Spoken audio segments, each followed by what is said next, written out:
Y al finalizar vamos a dar algo breve de liquidez urinaria. Esos son todos los temas de lo que es la patología benigna de genitales, Trenillo, Pelecur, Rodríguez, vamos a ir desarrollando uno por uno. Los exámenes evidentes que vienen en el ENAM, incluso en la residencia, tienen unos temas básicos que deben de saber. Incluso algunos temas que ustedes ya están viendo en pediatría, en neonato, por ejemplo, ¿no? ¿Ya han jalado todavía? Todavía no. Bueno, me llevaron a reposar. Y hay temas que se repiten. Y hay temas acá que les va a servir, quizás no tanto por el examen, porque a veces son temas muy básicos, pero en su internado van a ser para identificar. Y en sus alumnos, cuando estén solitos en su cerro, les va a facilitar saber diagnosticar. Si es que uno no conoce la patología, nunca va a diagnosticar. Vas a sospechar, te va a aparecer mil cosas, pero el desconocimiento a veces es ignorancia es atrevidencia, ¿no? En este caso hay que conocer que existe la enfermedad del virus, ¿sí? ¿Qué hacer? No lo puedes solucionar, se puede referir sin ningún problema a un lugar de mayor capacidad resolutiva. Entonces, empezamos. Repasando un poquito de anatomía, han hecho ustedes anatomía, fisiología, histología, han hecho todo, ¿no? Embriología, repasando un repaso básico que deben de saberlo. Vale. Vamos a ver acá de lo que es la anatomía del pene, sabe que tiene dos cuerpos cavernosos, un cuerpo esponjoso, dentro es la uretra. Lo importante acá es las cubiertas, ¿no? Es un cuerpo cavernoso, el cuerpo esponjoso, la uretra y las capas que lo protegen, ¿no? Dentro de eso, la capa más importante es la túnica albuginia, que protege, es un tejido de sostén, es un tejido fibroso, protege al pene y testículo. Es importante esto porque si se rompe la albuginia, cambia todo en cuanto al manejo. ¿Ya? ¿Por qué? La albuginia está rodeando los cuerpos cavernosos. Si por algún motivo se rompen los cuerpos cavernosos, la sangre contenida en estos cuerpos cavernosos va a salir, porque se rompió la albuginia, va a salir y la sangre se va a coleccionar entre el espacio de los cuerpos cavernosos y la piel. No va a salir al exterior, sino la sangre va a empezar a secar este espacio. Y el paciente va a ver un pene parecido a la salchicha. Eso le sucede en los casos de fractura de pene. Cuando hay relaciones sexuales bruscas, violentas y hay un clic, hay un conejo, como se dice, se puede romper la albuginia. Tiene que haber un cierto grado de fuerza. ¿Cuántos? 50 kilos por litro, sería, si usamos cuenta. Y cuando se rompe la albuginia, se fractura. Y si es que no se hace nada, la mayoría de pacientes, vamos a hablar de fractura en un rato, pero para que se haga una idea, ¿no? Para que se ponga un poquito interesante y puedan adherirse al tema. Cuando hay fractura del pene, el paciente casi siempre está ebrio o con los efectos de alguna droga. El paciente tiene sexo violento, se fractura y ni cuenta se levanta y el pene está literalmente en la salchicha. ¿Por qué? Porque basta que haya una apertura chiquita, una solución muy pequeña, la sangre va a disecar, mientras no haya un stop, va a seguir disecando y va a empeorar. Es por eso que se considera una emergencia urológica la fractura de pene. ¿Cómo se soluciona? Suturando, rafiando la albuginia. Si hay un hueco, cerrar el hueco. Pero es un decir, acá hay que hablar con términos técnicos. Una pexia de nuevo examen de la albuginia. Pexia es amarrar, suturar, ¿no? Entonces, y también hay la albuginia en el testículo. El testículo tiene los túbulos seminíferos, ¿cierto? Ahí se produce la espermatogénesis y todo eso, el proceso que han hecho ya en urología y histología. Y cómo se van capacitando los espermatozoides de las espermátides, cómo llega a espermatozoides con buena capacitancia y todo. Ahora, si el testículo está cubierto por lo que es la albuginia, si se rompe esa albuginia, los túbulos seminíferos pueden salir y el testículo se puede atrofiar, se puede reducir. Y también se considera una emergencia. Entonces, cuando hay un paciente recibe un patadón, cuando en la semana de la medicina juega un fútbol con una patada en el testículo, con una intensidad fuerte, ¿no? Más o menos más de 50 kilos de fuerza, no importa la intensidad, por vez se rompe. Y si se rompe la albuginia del testículo, hay que ir a operar. ¿Y cómo se ve si está roto o no está roto? Todo con una ecografía. Por eso, cuando piden una ecografía, sea de pene, también hay ecografía de pene. Cuando viene un paciente con sospecha de fractura de pene, se le pide la ecografía de pene. En partes blandas, se hace un Doppler para ver el flujo por donde sale, y en testículos se ve la integridad. ¿Qué nos dice la ecografía? Un montón de texto, y lo que nos interesa es buscar la albuginia. La albuginia íntegra, analgésicos, AINES, hielo local, no pasa nada, es un manejo cumplido. Pero si nos dicen solución de continuidad de la albuginia, de uno por uno, qué sé yo. Solución de continuidad significa un hueco.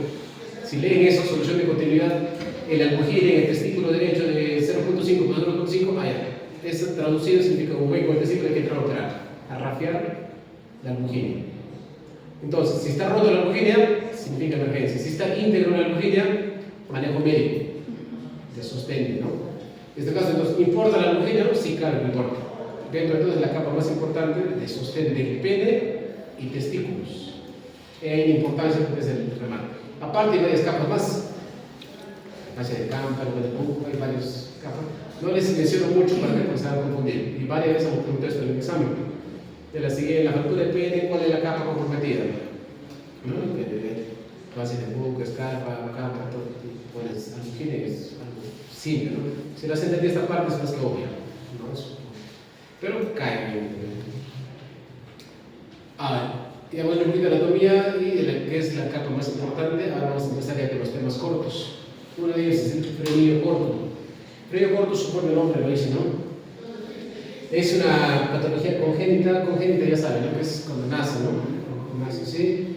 El frenillo ventral más corto, es rígido, es un frenillo rígido, no elástico, y se evidencia cuando hay erección, ¿no? Hay erección y el glande se va hacia adelante, ¿no? El diagnóstico es de ves mirando el frenillo está bien corto, te tiras adelante cuando hay erección, genera dolor y dificultad para las relaciones sexuales.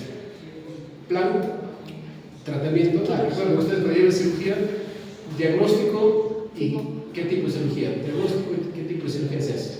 Esto tienen que entender en automático. Y eso, el paciente con torsión testicular, ¿cómo se diagnostica? ¿Cuál es el plan? ¿Cuál es el tratamiento quirúrgico? Es una orquidopexia bilateral, tiene que ser automático, ¿qué hacer? No, frenillo corto, no se opera, ¿no? Hay algunos casos que se operan, pero el plan ya debe estar, entonces, frenulotomía. ¿Qué cosa es frénulo? Frénulo viene del latín frenillo, ¿no? Tomía, cortar, ¿no? O frenuloplastia rafial, vale, no hay mucho de latín preparatorio. Este es un gráfico básico. Cuando se hace la frenulotomía, este es el pene, como lo costado, hasta este frenillo, se pone un punto acá, se pone un punto acá y se hace un corte. Al hacer un corte acá, se hace una V. Al hacer un corte en una línea, todo esto se abre. Entonces, acá está el medio, haces un corte acá, se abre. Pones punto, y se estiró. Tiene frenillo corto, se estiró y se acabó rápido, ¿no? O puedes hacerlo eso con cauterio, lo haces con anestesia local y consultorio externo, como acá, ¿no? Pero varios frenillos cortos, se nota, es más que evidente el diagnóstico ahí, ¿no? Y acá está, mira cómo se hace con un electrocauterio. Se le hace la incisión mediana y ese cauterio va quemando, cauterizando y ya no sangra. Y al finalizar termina abierto, como acá en último, ¿no? Ya no existe el frenillo corto, ¿no? Por lo tanto, ya no va a haber la tracción hacia adelante con el pene erecto. Se entiende esta parte, no es algo sentido común, no es fácil, pero tiene que saber identificarlo. Y tiene que, si viene la mamá asustada, el niñito tiene que saber que hay un plan, si se puede corregir, si se puede manejar. ¿Qué tema vamos a hablar ahí? Globos, fiestas.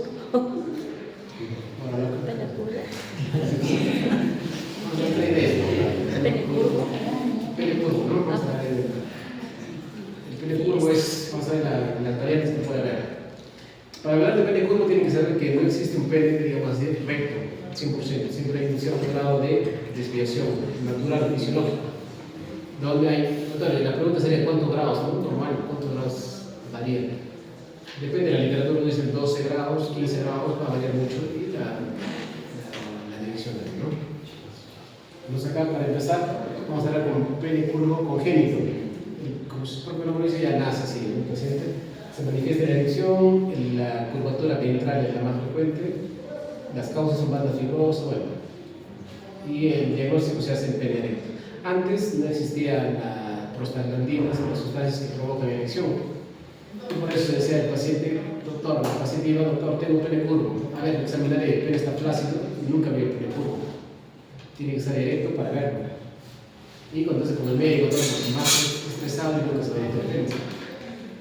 Y por eso se le decía al paciente, pues sabe que cuando está erecto su pene tiene que tomarse una foto. Por eso se ve este tipo de fotos así de antiguas, donde se tomaba la foto y se trazaba los ángulos para ver el grado de desviación que puede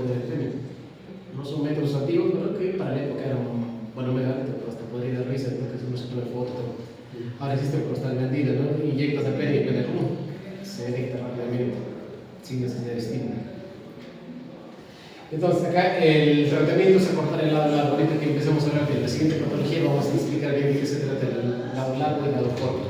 Pero sepan que existe un diagnóstico diferencial del pene curvo congénito. Ya nace así, ¿no? Por alteraciones de las capas. Una enfermedad poco común, bien rara, es la enfermedad de Peyronie. Es un epónimo, ¿no? Que una persona que puso su propio apellido, un francés. Y la cuestión de por años se dio, pero en este caso pues, tienen que saber que esto es parte del pene curvo. En este caso, adquirido.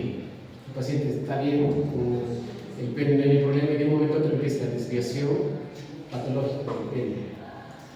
Ahora, ¿cómo se da? Pueden ver acá, se forma una placa sobre la fibrosis de la albuginia, sobre la albuginia. La albuginia dije que cubre todo. Si sobre esa albuginia se forma una fibrosis, se forma una placa, se va a contraer. La albuginia se contrae y el pene se va a ir hacia ese lado, ¿no? Porque se contrae. Ahora, acá lo que tienen que saber es que existe una fisiopatología para eso. Es difícil que le pregunten esto, pero tienen que saber por cultura general. Cuando viene un paciente adulto, doctora, tengo el pene de... Eso es normal, no va a ser si es normal o patológico y no va a ser cuando se opera y cuando no. Lo que tienen que saber es difícil que le pregunten esto en un examen.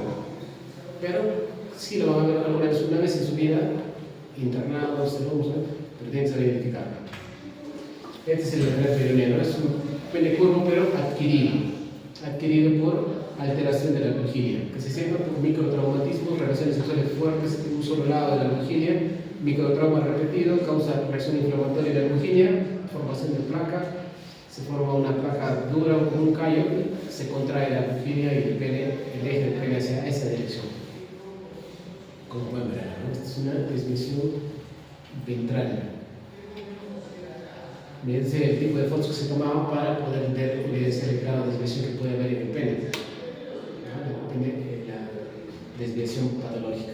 La fisiopatología, hay varias hipótesis. Uno es lo que les comentaba, el trauma menor repetitivo. Causa una reacción inflamatoria, esto que hablaban ustedes en biología molecular, ¿no? Que es el colágeno tipo 1, tipo 3, no. La cuestión es que hay una reacción inflamatoria que cambia, termina el colágeno tipo 1 convertido en tipo 3, y eso causa la formación de la placa, el callo, el segmento residual. Y la enfermedad se divide en dos etapas, la enfermedad activa y la enfermedad estable. La enfermedad activa es la parte inflamatoria donde el pene se empieza a desviar y genera dolor. ¿Cuándo acaba esto? Cuando acaba la desviación. Puede durar un año, año y medio. Y cuando empieza lo que es la etapa estable, cuando su propio nombre dice, cuando ya no hay más dolor y más desviación, mínimo 3 meses de quiescencia. O sea, cuando ya no hay molestias, recién se pasa 3 meses, recién se habla de enfermedad estable. ¿Para qué sirve diferenciar, clasificar enfermedad activa de enfermedad estable? Sirve para ver el tratamiento. Cuando ya no hay desviación, ya no hay dolor, es el momento ideal para operar. Pero tiene que estar enfermedad estable 3 meses de quiescencia. Recién ahí se detuvo la desviación, puede ser 45, 60, 90 grados y recién es el momento de operar. Si en plena desviación le operas, sigue el proceso inflamatorio, va a volver a desviarse, no tiene mucho tiempo. Diagnóstico diferencial de la enfermedad peyronie, curvatura peniana congénita, trombosis o rasgado de la vena dorsal. Si es trombosa, va a haber necrosis y se va a traccionar ese lado. Fractura de pene, lo que les mencionaba hace un rato, ¿no? Hay fractura de pene porque ha habido un hueco en la albuginia. Se rafía, ya cometiste un trauma en la albuginia, se va a clasificar, puede desviarse hacia ese lado. El cáncer de pene es recontra raro, ¿no? Pero en algunas poblaciones son asociados con la higiene y la pobreza frecuente. En África subsahariana, en algunas partes de Brasil sí se ve la casuística. Casi siempre el 48% es en el glande, el resto se divide en el cuerpo. Cuando aparece el cáncer de pene en el cuerpo del pene, en el tercio medio, ahí genera la desviación. Pero es raro, ¿no? Por cultura general tiene que ser. Ahora, el manejo, ¿cómo se puede hacer? Esto entonces es la enfermedad peyronie, ¿cierto? Acá está la placa en la albuginia y eso se contrae, genera la desviación hacia este lado, ¿no? Porque se contrae esto. Si tú le tapas la placa, el pene se va a acercar, ¿no? Hacia donde está la placa se contrae. ¿Cómo es el tratamiento? Plicatura de la túnica, acortamiento del lado largo. Este es el lado corto, este es el lado largo. Donde está la placa, el lado corto, el otro lado 180 grados opuesto, lado largo. ¿Cómo puedes hacer plicatura? Es mordedura, ¿no? Como una pinza. Tú mordes acá, tac, tac, tac, y este pene que está así se va a empezar a alinear. ¿Has trabajado en la placa? No. ¿Has trabajado en el lado sano? Sí. jalándolo, trae. El problema de este tipo de técnica es que al pinzar el pene se acorta. Y como puede ser la incisión de la túnica o acceder el cargo, trabajar acá, ¿no? Sacas la placa, corta el cuerpo, corta la raya, ¿no? Sacas la placa, pones un injerto y se acaba el problema. Entonces, trabajar del lado corto o trabajar en el lado largo. Acá, ahí te vamos a hablar de lo que es primero las aplicaturas. La aplicatura Leslie fue un médico que empezó a trabajar, como pueden ver allá, se hace la técnica circuncisión, ¿lo escuchó ustedes? ¿No? Supongo que sí, ¿no? La incisión tipo circuncisión. Luego se empieza a disecar, se baja todo lo que es el prepucio, se llega a lo que es de la túnica albuginia, y en la albuginia el doctor Leslie agarraba y hacía elipses, 3 elipses. Sacaba la elipse, sacaba este pedacito de albuginia, sacaba este pedacito de albuginia, y luego lo suturaba como pinzamiento, y se alineaba, y se ponía recto. Quitan las elipses, pero ya suturado. Lo afrontaba, lo cierra y el pene queda lineal. Lo malo de esa técnica era que supuestamente has tratado la albuginia, el problema de la albuginia, ¿no? Que la trama en la placa se desvía. Acá se generan 3 elipses y va a ser un trauma y va a desviarse posteriormente por eso. Se da un nuevo trauma. En el otro lado va a tener un trauma. Al final se ha visto que lo han modificado esa técnica y Fryer y Fitzpatrick modificaron y ya no hicieron 3 elipses, lo modificaron como una sola elipse, lo mismo. Menos trauma, pero igual, no había trauma sobre la albuginia. La técnica de Yacha ya no cortaba digamos, no sacaban pedazos de la albuginia, sino lo cortaban y ponían suturas. Pinzamiento con Juan Perelán, con pinza Alice, lo alineas el pene. Sobre esto, pones un cortecito, pones un hilo, lo anudas, pones un hilo, lo anudas. Y así se alineaba lo que es el eje del pene, ¿no? Ya no se sacaba ni un pedazo de albuginia, pero se suturaba. Pero hacíamos cortes, se hacía cortes, ¿no? El tipo de sutura que se usaba. Y las técnicas sin incisión, ya de frente, ya no hacían cortes, sino hacían la mordedura y de frente ponían hilos. Un hilo acá, traccionaban, y por tensión de hilos alineaban el eje. Y así había menos trauma en la albuginia. Cada técnica era más novedosa por cierto.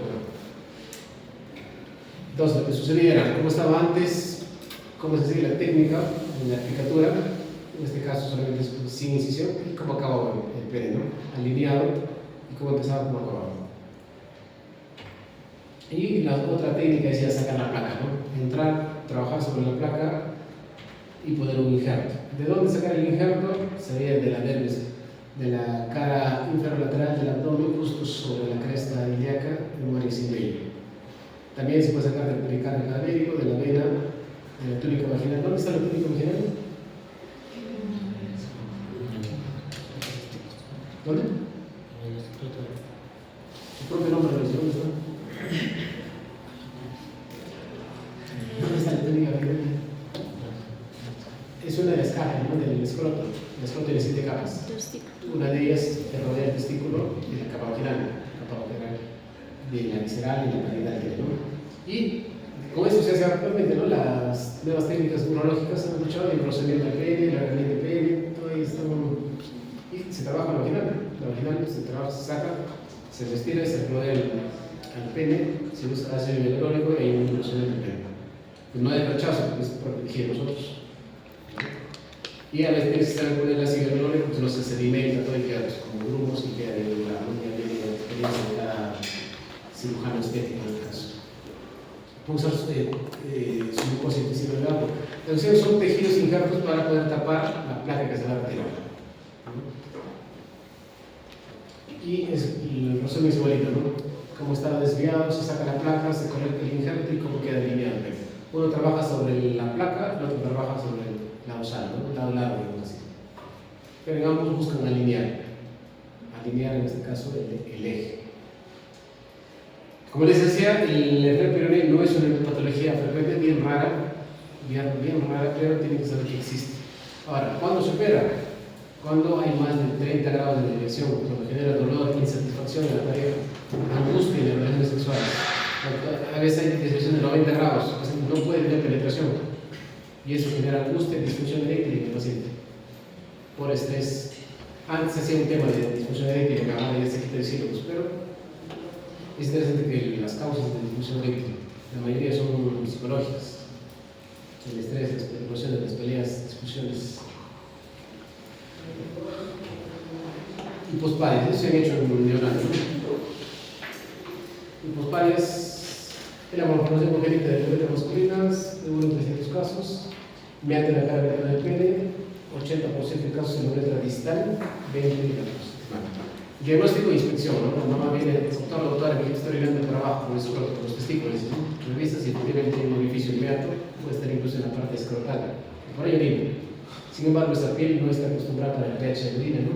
Genera infecciones urinarias, molestias, y un pequeñín que puede venir, genera fiebre, ¿no? La infección más frecuente en niños. Los tipos de hipospadias son estos, ¿no? Glandular coronal, en cualquier zona se puede manifestar el meato uretral. Mientras más distal esté, es menos compleja, mientras más proximal es más complejo la solución. Y si está más proximal, más hacia el escroto, el periné, puede asociarse a patologías, digamos, genitourinarias, puede haber agenesia renal, duplicidad de ureter, varias patologías. Si encuentras una hipospadia proximal, haz una ecografía para ver cómo está la vejiga, cómo está el riñón, para buscar otras patologías que se podrían presentar con esto, ¿no? Para peor, si es criptorquidia, hipospadia, busca el riñón, porque no puede haber una agenesia renal asociada. Acá están los tipos también, lo más distal y más proximal. Acá está, es más grave, menos grave, mientras más proximal es más grave, más distal. Los proximales, hipospadias, son los dos testículos no descendidos, pueden asociarse a otras malformaciones urogenitales, como les decía. Mayor riesgo de infección urinaria, sí, por el tipo de pH que puede haber en la piel. Y el tratamiento ya es tunelizarse, ¿no? Este es el hipospadias. Lo que se hace acá es una incisión para buscar tela, digamos, acá. Se le hace la incisión tipo circuncisión y se hace corte paralelo a lo que es el túnel. Hace un corte y luego se pone la sonda. Pone la sonda, lo que es abierto, forma como una tapita y queda acá, ¿no? La tapita queda acá y va cerrando. Al final el hueco que estaba acá, si lo cierras todo, el hueco pasa acá. Y ya migraste el meato de acá para acá. Ahora, ¿cuáles son las complicaciones? Una fístula uretrocutánea, ¿no? ¿La fístula qué significa?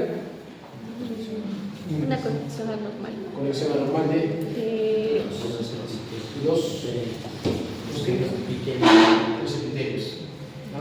Por eso, cuando hablan de, ahora que estamos rotando en prácticas, ven bastante próstata y hay algunos casos de fístulas, de cirugía abierta de próstata. Se llama fístula vesicocutánea, ¿no? Vesicocutánea, fístula que comunica la vejiga con la piel.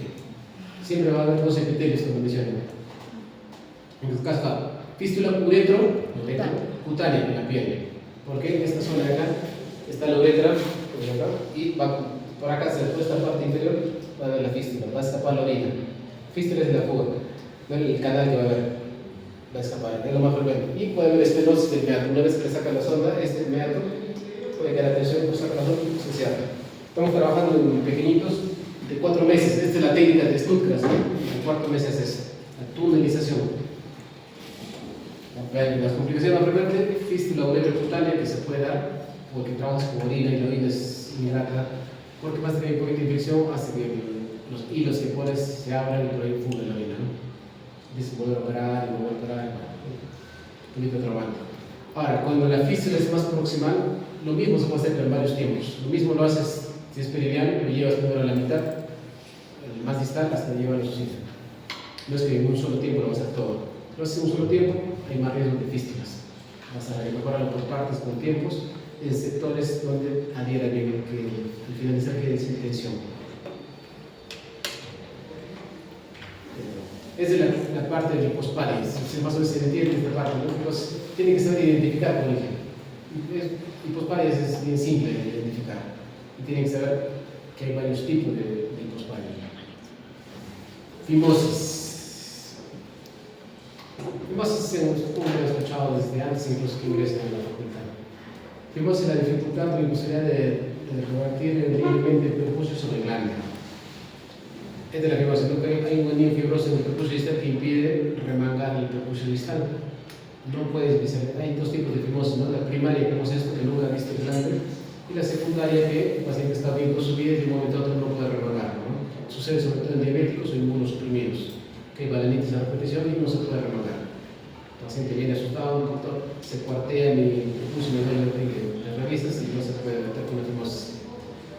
Estabiliza la glucosa, se corrige. Si persiste, tiene prepucio largo, circuncisión. En este caso, en la cirugía, como cuentan acá, se hace en menores de 8 años. Pero si el paciente tiene infecciones, o sea, acá en esta zona se va a acumular la orina. El paciente va a orinar, sale un poquito para acá. Es una fimosis puntiforme preorina. La orina se acumula, genera infección urinaria. Si tiene infección recurrente, se opera. Tiene bananoprostitis a repetición, se opera. O si no, se espera hasta los 8 años, donde, si todo va bien, no ha habido lo que es la apertura del. No se viste en grandes, se opera hasta los 8 años. Pero si tiene 1 año, 2 años, si tiene infección a cada rato, no hay que esperar hasta los 8 años. Son criterios para operar. Bananoprostitis a repetición, infección urinaria, criterio para operar una fimosis. Prepucio, hay también fimosis subcoronal de pacientes adolescentes que el prepucio comprime debajo del glande, y también se hace la circuncisión. Tratamiento quirúrgico, circuncisión, cortar ese pellejito distal. El riesgo de la circuncisión saldrá. La circuncisión entonces es cortar el pellejito distal. Lo que tienen que saber ustedes, ahorita vamos a hablar de la circuncisión, es más o menos los grados de cómo se debe ver, ¿no? Más o menos en la foto inicial está así. Tenemos un informe.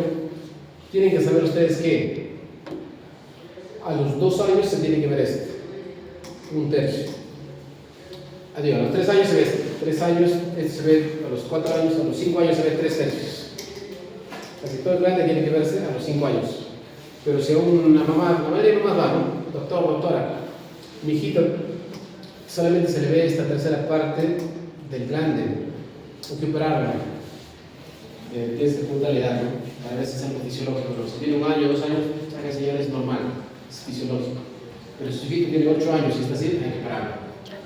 Entonces, a los 3 años tienes que ver los 1/3, a los 4 años 2/3, a los 5 años tienes que ver casi los 3/3 del glande, para decir que está en una velocidad fisiológica, para que se oriente, sepan qué decir a la mamá que está preocupada y asustada. No, pero su primito ya se le ve todo, tiene la misma edad, cada uno tiene su desarrollo, velocidad de desarrollo diferente. Tiene que ver cuál es lo normal. Si se ve lo normal, no van a ver lo patológico. Entre la circuncisión, entonces, de la fimosis uniforme, se está midiendo todo el prepucio que se va a retirar para que se pueda ver el glande. La fimosis entonces genera infección urinaria por retención de líquidos de orina, a generar humedad, la humedad va a generar hongos, humedad, se hace un círculo vicioso, se genera una bananoprostitis a repetición.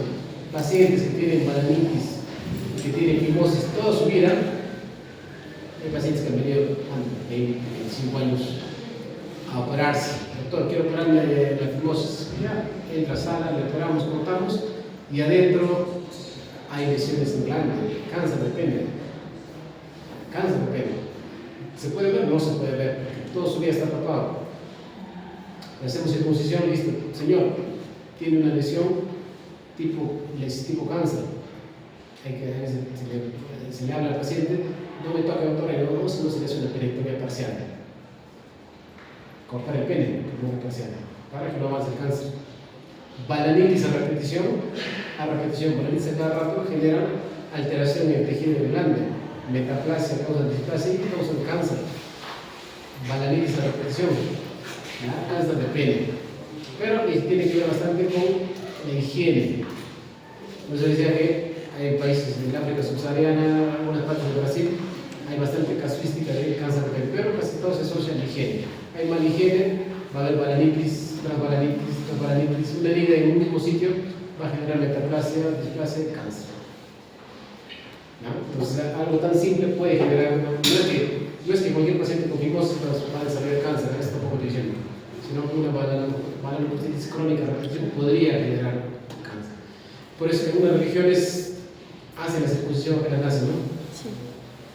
Los judíos Sí. cortan, y en ellos se ha visto que la casuística de cáncer de pene es casi nula. Casi nula. Y bastante, comparo con las áreas del África subsahariana donde la casuística es la más alta del mundo. Aquí tiene que ver, hay bastante de higiene. Y la balanoprostitis a repetición.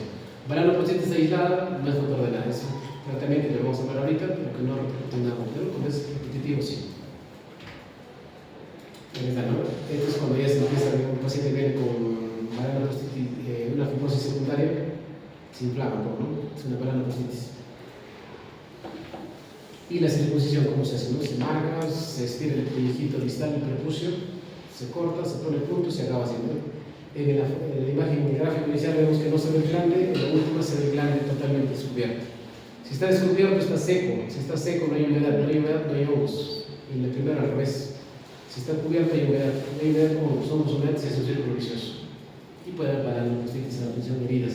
Porque acá basta que esté descubierto, va a estar seco, no va a haber digamos, el ambiente para que se desarrollen los hongos. ¿Cómo se hace? Se marca, como la imagen inicial, se corta el prepucio, se corta todo y el riesgo de que es el sangrado, ¿no? Cuando cortamos prácticamente, dejamos 1 centímetro entre el glande y este espacio de prepucio para poder suturar, siempre cada 1 centímetro. Luego de esto es el espacio que construye el prepucio. Cortamos de acá, todo el alrededor, sacamos y queda carne viva. Y este borde se une con este borde, ¿no? Y queda así, ¿no? Pero hemos trabajado debajo, ¿no? Toda esta capa. Acá ponemos una venita que se sangra y al día siguiente el paciente puede tener un hematoma. Y por eso el paciente cada circuncisión se le deja una gasita, una vena, para que comprima y al día siguiente se lo comprima. Entonces, ¿qué es esta parte? ¿No? ¿Qué es la fimosis? El riesgo de la fimosis, ¿qué se debe hacer? El tratamiento de fimosis es circuncisión, es lo que ya causa efecto rápido. Pero el riesgo de la circuncisión es la hemorragia, ¿no? El hematoma que podría haber. La única observación, los puntos que se ponen puede ser cálculo crónico, bicril, bueno, ya depende de la elección de su fama. Si existe fimosis, va a haber parafimosis, ¿no? La parafimosis también es como que ya hemos escuchado antes. Y es la piel del prepucio una vez retraído queda atrapado detrás del glande y no puede regresar a la posición original. Ahí, ¿no? La historia natural es: doctor, mi hijito estaba con fimosis y él había diagnosticado y su tía no ha querido remangar a las manos. Lo han remangado cuando mañana, lo han remangado y no puede volver, como sucede acá, lo remangas y como hay un anillo fibroso en el prepucio distal, no puede volver a su sitio. ¿Qué sucede acá? Baja todo el prepucio y acá se queda estrangulado, ¿no? Lo estrangula el glande. Y el glande sufre una reacción inflamatoria, se edematiza. Y esto hace que se pronuncie más. Acá se forma como un flotador. Y este anillo se va llenando de agua, se hace un edema. Se edematiza más, se ahorca más, es un círculo vicioso que va empeorando. Y acá viene, ¿no? Así te viene como una parafimosis, es como un flotador que se dice. Viene así, es típico ya parafimosis. ¿Qué tenemos que hacer? Retracción prepucial, ácido hialurónico, incisión dorsal, cualquiera de ellos. Cuando tienen emergencias de pacientitos, tienen niños llorando. Incluso hay adultos que vienen, también pacientes diabéticos que se han intentado remangar y vienen. Hay que intentar. Entonces, una semana vino mi abuelito. Vino, incluso acá tenía su banana prostética, unas heridas, ¿no? Manipular así era horrible, pero el paciente, abuelito, daba pena. Autor, ponga anestesia, todo, pero hasta que ponga anestesia de frente a la reducción, se fue tranquilo el abuelito. La retracción prepucial se hace con una contrafuerza. Como el hermano, hay que ver la imagen que vuelve a su sitio lo que es el prepucio. Ácido hialurónico rompe los enlaces de este nivel, ¿no? Lo aplicas, se rompe, se ablanda y facilita el vuelo. Pero ácido hialurónico no lo va a encontrar, ¿no? Está 750 cada paciente. Carísimo. En emergencia no lo vas a encontrar. No hay ni gas en el ácido hialurónico. O incisión dorsal.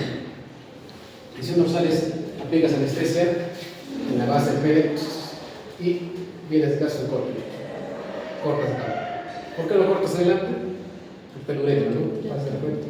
Por acá, cortas, se corta el anillo y se abre, ¿no? Y puede reducir manualmente. Entonces, en gráficos, lo que sí es esto, ¿no? Como va empeorando poco a poco, ¿no? Más tiempo pasa, más se es más difícil la reducción. Y se forma como un típico flotador que se forma alrededor, ¿no? Y eso hay que tratar de reducir. Lo que les decía es esto, ¿no? La contrafuerza que se hace. Una mano, la otra, para volver a su sitio. Si no se puede, la reducción manual es la incisión dorsal. Este flotador que le digo hace una incisión recta. Al hacer esta incisión recta, se va a transformar esa incisión recta en un rombo automático. Al cortar acá, se va acá, se abre. La tensión hace que la tensión se quite. Y el corte que has hecho, Diego, longitudinal, termina siendo transverso y lo pones puntos acá. Calmaste la tensión, ahí se puede reducir. Eso viene en emergencia, termina ahí. Después es disposición, sí, pero en emergencia no va a ser disposición.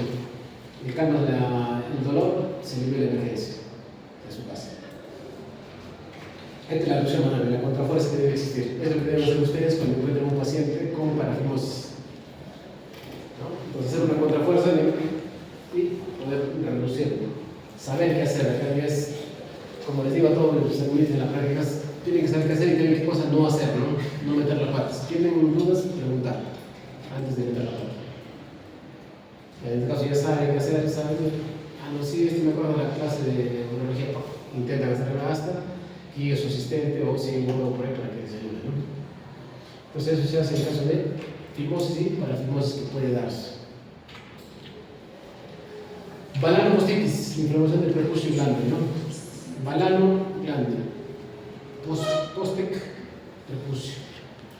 Por esto en la circuncisión se dice postectomía, ¿no? Cortar el prepucio. La balanopostitis, como estábamos hablando hace un rato, tiene que ver bastante con la inflamación, ¿no? En este caso la causa más frecuente son los hongos, por la humedad que decía. Humedad, hongos, humedad. Y se da casi siempre en pacientes no circuncidados, diabéticos o con baja inmunidad, bajas defensas. Hay dos tipos de infecciosa y no infecciosa. La infecciosa a la cabeza, la balanitis candidiásica, la cándida a la cabeza. Ahora, la mayoría de pacientes que vienen con balanopostitis son pacientes que han tenido relaciones sexuales. Las mujeres, cuando llevan ustedes un curso de ginecología, van a ver que hay patologías que causan la enfermedad inflamatoria, causa la cándida de la cabeza, ¿no? Cándida, gardnerella y las tricomonas.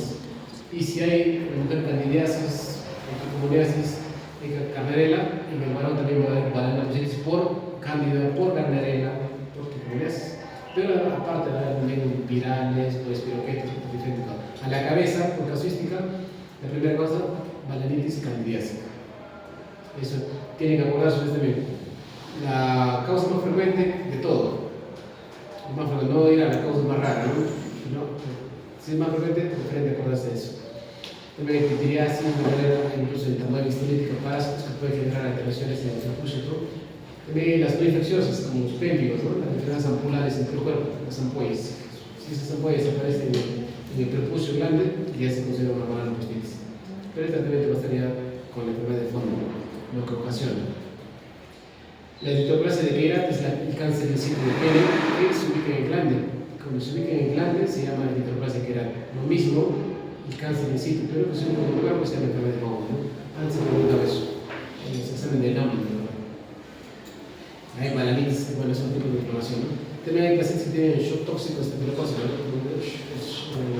Síndrome del hombre foco, ¿no? Se intoxican y también se inflama lo que es el glande por medicamentos, tetracyclinas, sulfamidas, cigarros. Intoxicaciones, estos son medicamentos. Es esto, ¿no? ¿Cómo se presenta? El paciente con balanopostitis, doctor, tengo unos puntitos rojos en el glande, es un eritema. Y se forma capa blanquecina, típico de hongos. Pero también se pueden sobreagregar a estas bacterias. Si hay cuerpos extraños, puede haber bacterias, ¿no? En este caso, cualquier cuerpo extraño en el glande. Puede haber también procesos virales. Y acá el tratamiento es causa. Lo que causa, tratar. Si son los tratar hongos, si es bacteria, tratar bacteria, ¿no? Lo que tiene que hacer entonces es manejar esto, la balanopostitis de acuerdo a la gente, recomendar un jabón con pH neutro, ¿no? Para que irrite menos. Jabón antibacterial no se recomienda en genitales, pero sí el jabón de glicerina sería ideal. Cualquier marca, pero tiene pH neutro. Y tratar la causa. Si es unas enfermedades irritativas, corticoides. Si es hongos, antimicóticos. ¿Qué antimicótico conocen?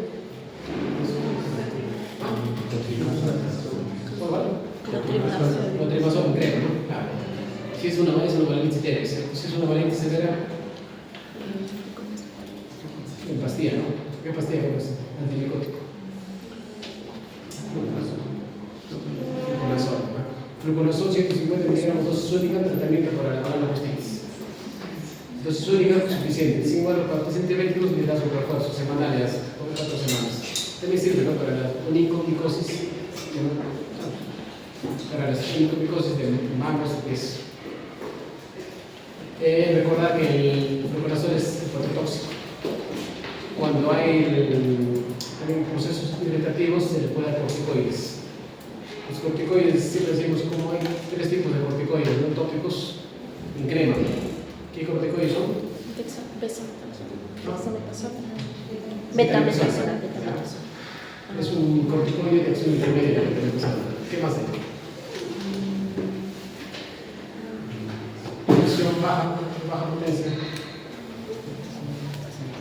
La hidrocortisona, pero en crema. La hidrocortisona en el cuello es alta potencia. Y un corticoide de alta potencia es el clobetasol, ¿no? Tópico. ¿Cuál es la aplicar al pene, al prepucio? De baja de intermedia potencia, ¿no? Puede aplicar un betametazolam o una cortisona. Si le aplicas un clobetasol al prepucio, vas a provocar los daños que no se deben rápidamente en la piel del prepucio, igual que el párpado, ¿no? Es una piel delgada. Pero clobetasol es bueno para la palma, para la planta, porque son tejidos gruesos. Entonces, un corticoide fuerte le hace un tejido grueso. Para el prepucio y párpado, que son bien débiles, un corticoide de intermedia o de baja potencia. La adherencia para la prepucio, como su nombre lo dice, es una adherencia entre el glande y el prepucio. Tratamiento, acá viene, como decía, los corticoides tópicos. Hay de baja potencia, acción intermedia y alta potencia. En este caso, conviene usar de baja potencia y acción intermedia. No de alta potencia porque pasa por los efectos adversos rápidos. Y la liberación manual. Acá es una adherencia, balano prepucial. Y se ve esa secreción blanquecina, ¿no? ¿Cómo se llama?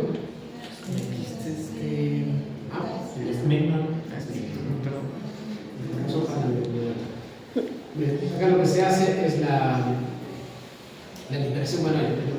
No se hace igual vamos a jalar, ¿no? Jalen bien, estos son varios tipos de adherencias. Esta es una adherencia leve. Mira, acá prácticamente ya se quedó todo, pero acá queda una adherencia. Acá le ponen un anestésico, lidocaína, perilocaína en crema, anestesia esto, con su mano, lo libera el paciente, no siente nada de dolor. Y acá hay una adherencia un poquito más pronunciada, ¿no?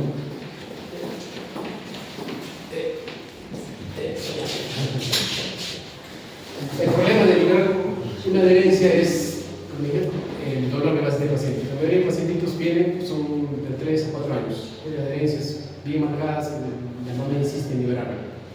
Y se le puede liberar. Cuando es chiquito no hay problema, lo pones en la lidocaína con fluorocarbona, lo liberas y donde ha quedado liberado queda un poco rojo, una quemadura.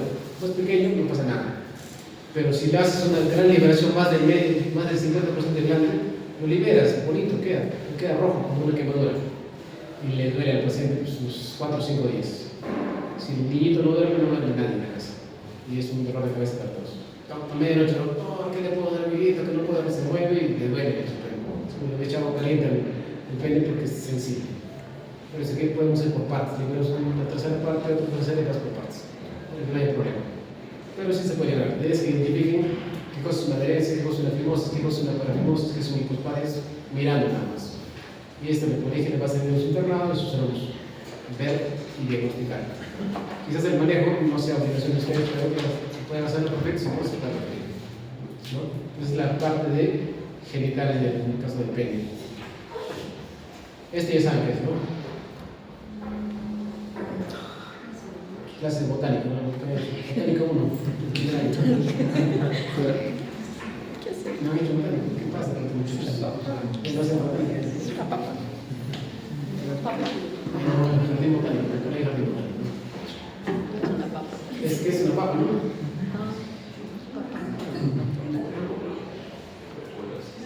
Tubérculo.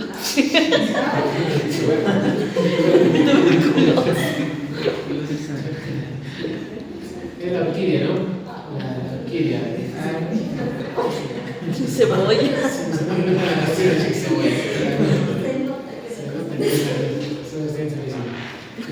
Es el bulbo de la orquídea. ¿Esto por qué lo digo? Porque vamos a hablar acá del testículo, ¿no? Esto lo asociaron a la antigüedad por la forma del testículo. Por eso hablan cuando hay una infección del testículo, lo llaman como orquídeas. De la orquídea, ¿no? Por la forma del bulbo de la orquídea. Acá vamos a entrar entonces a hablar de lo que es las patologías escrotales.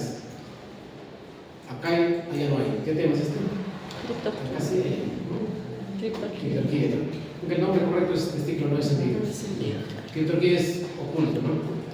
En el caso del testículo no descendido, ¿por qué? Recordar a causa de la anatomía normal, ¿no? El testículo inicialmente está en el abdomen y poco a poco tiene una migración por estímulo hormonal, ¿no? El estímulo hormonal baja, llega a su sitio y se dice que se debe esperar hasta máximo 6 meses después de nacer para que llegue a su sitio, al escroto.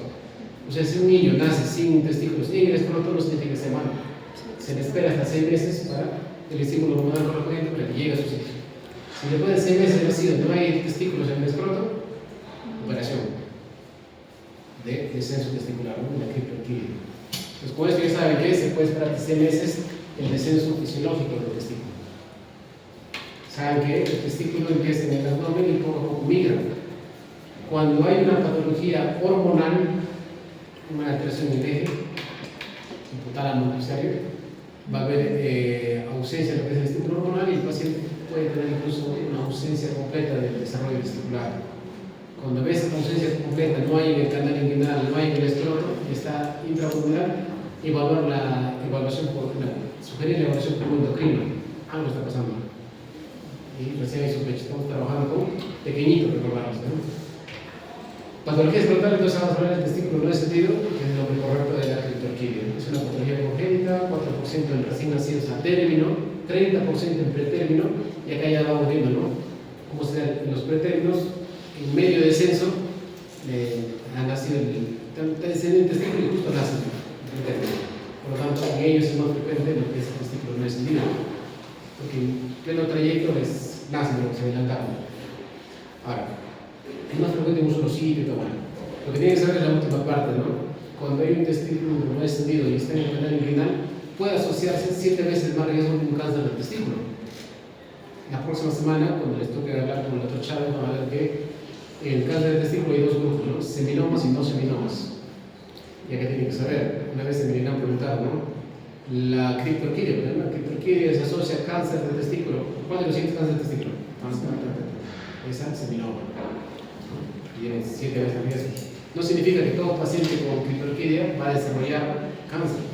Tiene más riesgo, sí, pero no necesariamente va a ser cáncer. ¿Vean por qué? Porque la temperatura del testículo del escroto es diferente que la parte interna. Si el testículo está en el canal inguinal, va a estar más caliente que el escroto. Y eso causa desnaturalización de las proteínas. Y eso a la larga causa cáncer. No es como si estuvieran rostizándose la proteína, ¿no? Porque a la larga en algunos va a volverse 7 veces más riesgo de seminoma. Acá está cómo va el descenso y dónde es la parte donde más se queda. 60%, ustedes acuerdan de lo más frecuente. Lo más frecuente. 60% en la región escrotal alta. Es ahí donde tienen que buscar primero. No dice hasta el abdomen, no pedir una ecografía o una tomografía, no. El mejor examen para ver criptorquía es las manos, ¿no? Bien lo han dicho en las manos. Las manos son el mejor ecógrafo que puede ver para la criptorquía. Busquen de la parte distal hacia la parte media aquí, donde más frecuente se obstruye. En esa zona donde deben estar más del 50% de casos, como ven acá. Ahora, también hay lo que es el testículo retráctil o el ascensor, ¿no? Que es el testículo que está en el escroto, pero está como que se quiere volver al canal inguinal, pero está en el escroto. Mientras esté en el escroto, no se toca. Antes se operaba el retráctil y el ascensor. Otros testículos arriba, están en el escroto. La temperatura está bien, pues, pero está tirado. Antes se operaba, ahora no se manipula, no se tiene que meter dolor. El otro es el examen físico, es como hicieron con las manos, cómo se diagnostica. Tratamiento ideal de la criptorquía es a los 18 meses. Identificas no bajo el testículo hasta los 6 meses, se coordina para el año y medio, entre el año y 2 años se opera, año y medio lo ideal. 6 meses en la fecha que se tiene que esperar para el descenso testicular normal. Tratamiento, orquidopexia. Orquido, testículo, pexia, rafiar. Rafiar el testículo, jalar el testículo rafiado del escroto. El tratamiento de la criptorquía es orquidopexia. Una cosa es orquiectomía. Orquiectomía es. ¿Qué significa orquiectomía? Fijar. Orquidopexia es fijar.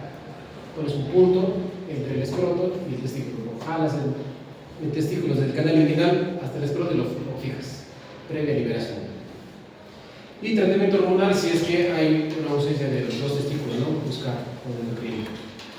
¿Cómo se hace la cirugía de endocrino? Es una incisión tipo hernia, buscas el cordón inguinal, el cordón lo liberas y identificas hasta liberar el testículo a su sitio.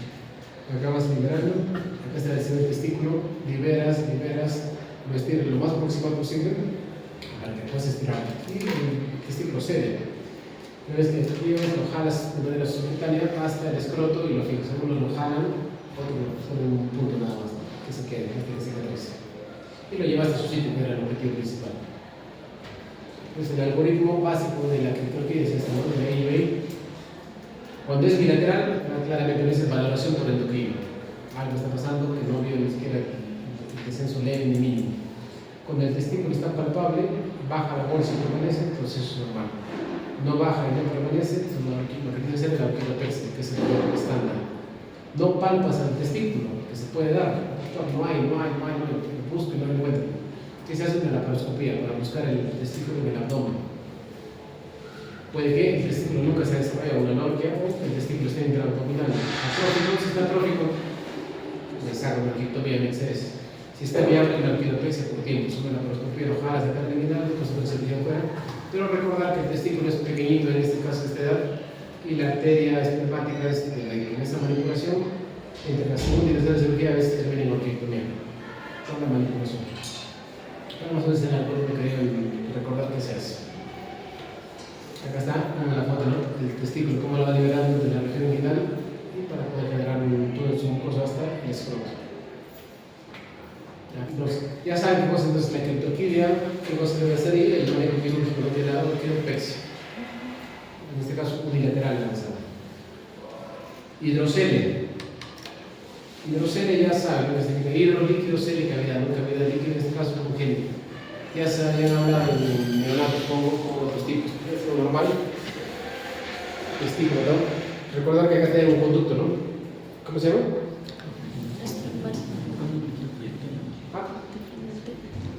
Conducto, ¿no? Comunica el peritoneo con la túnica vaginal, conducto peritoneo vaginal.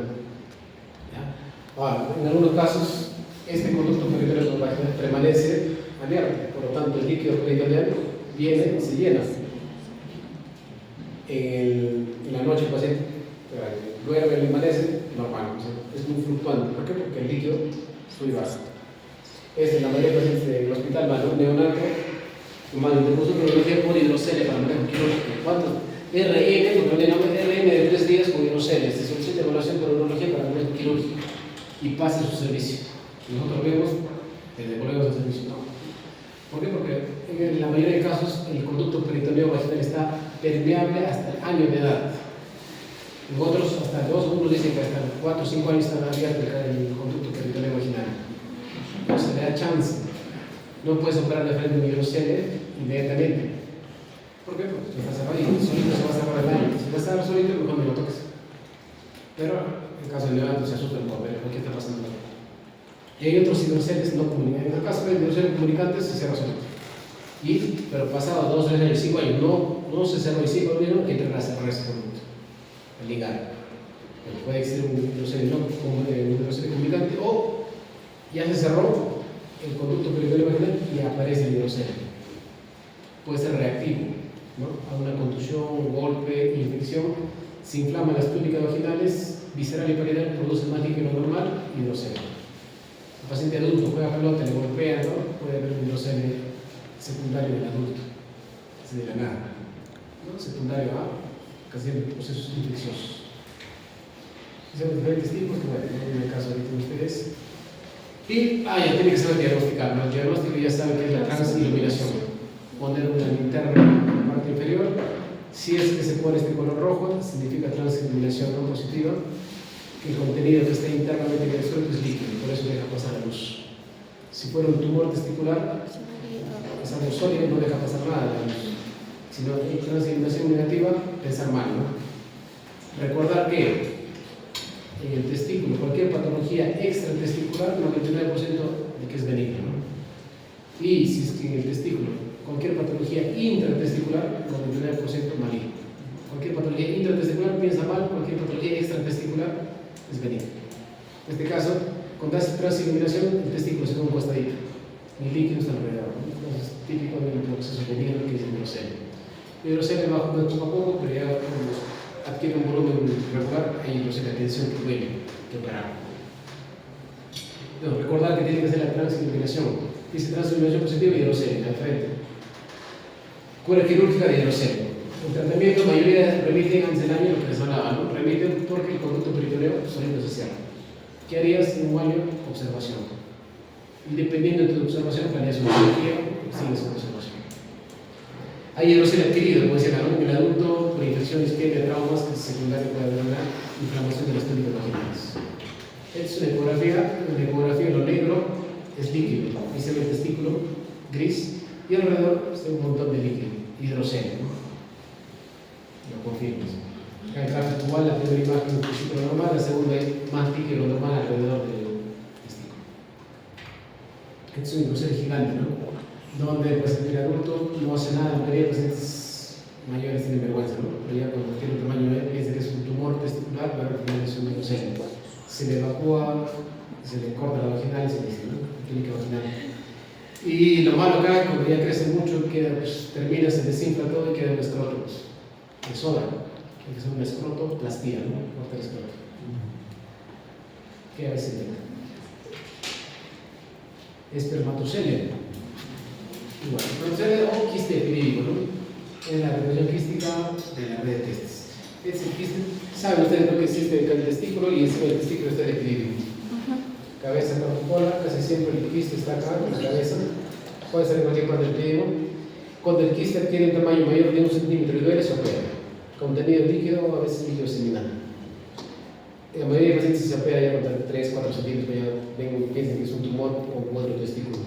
Pero la mayoría es una ecografía, contenido líquido, benigno, ¿no?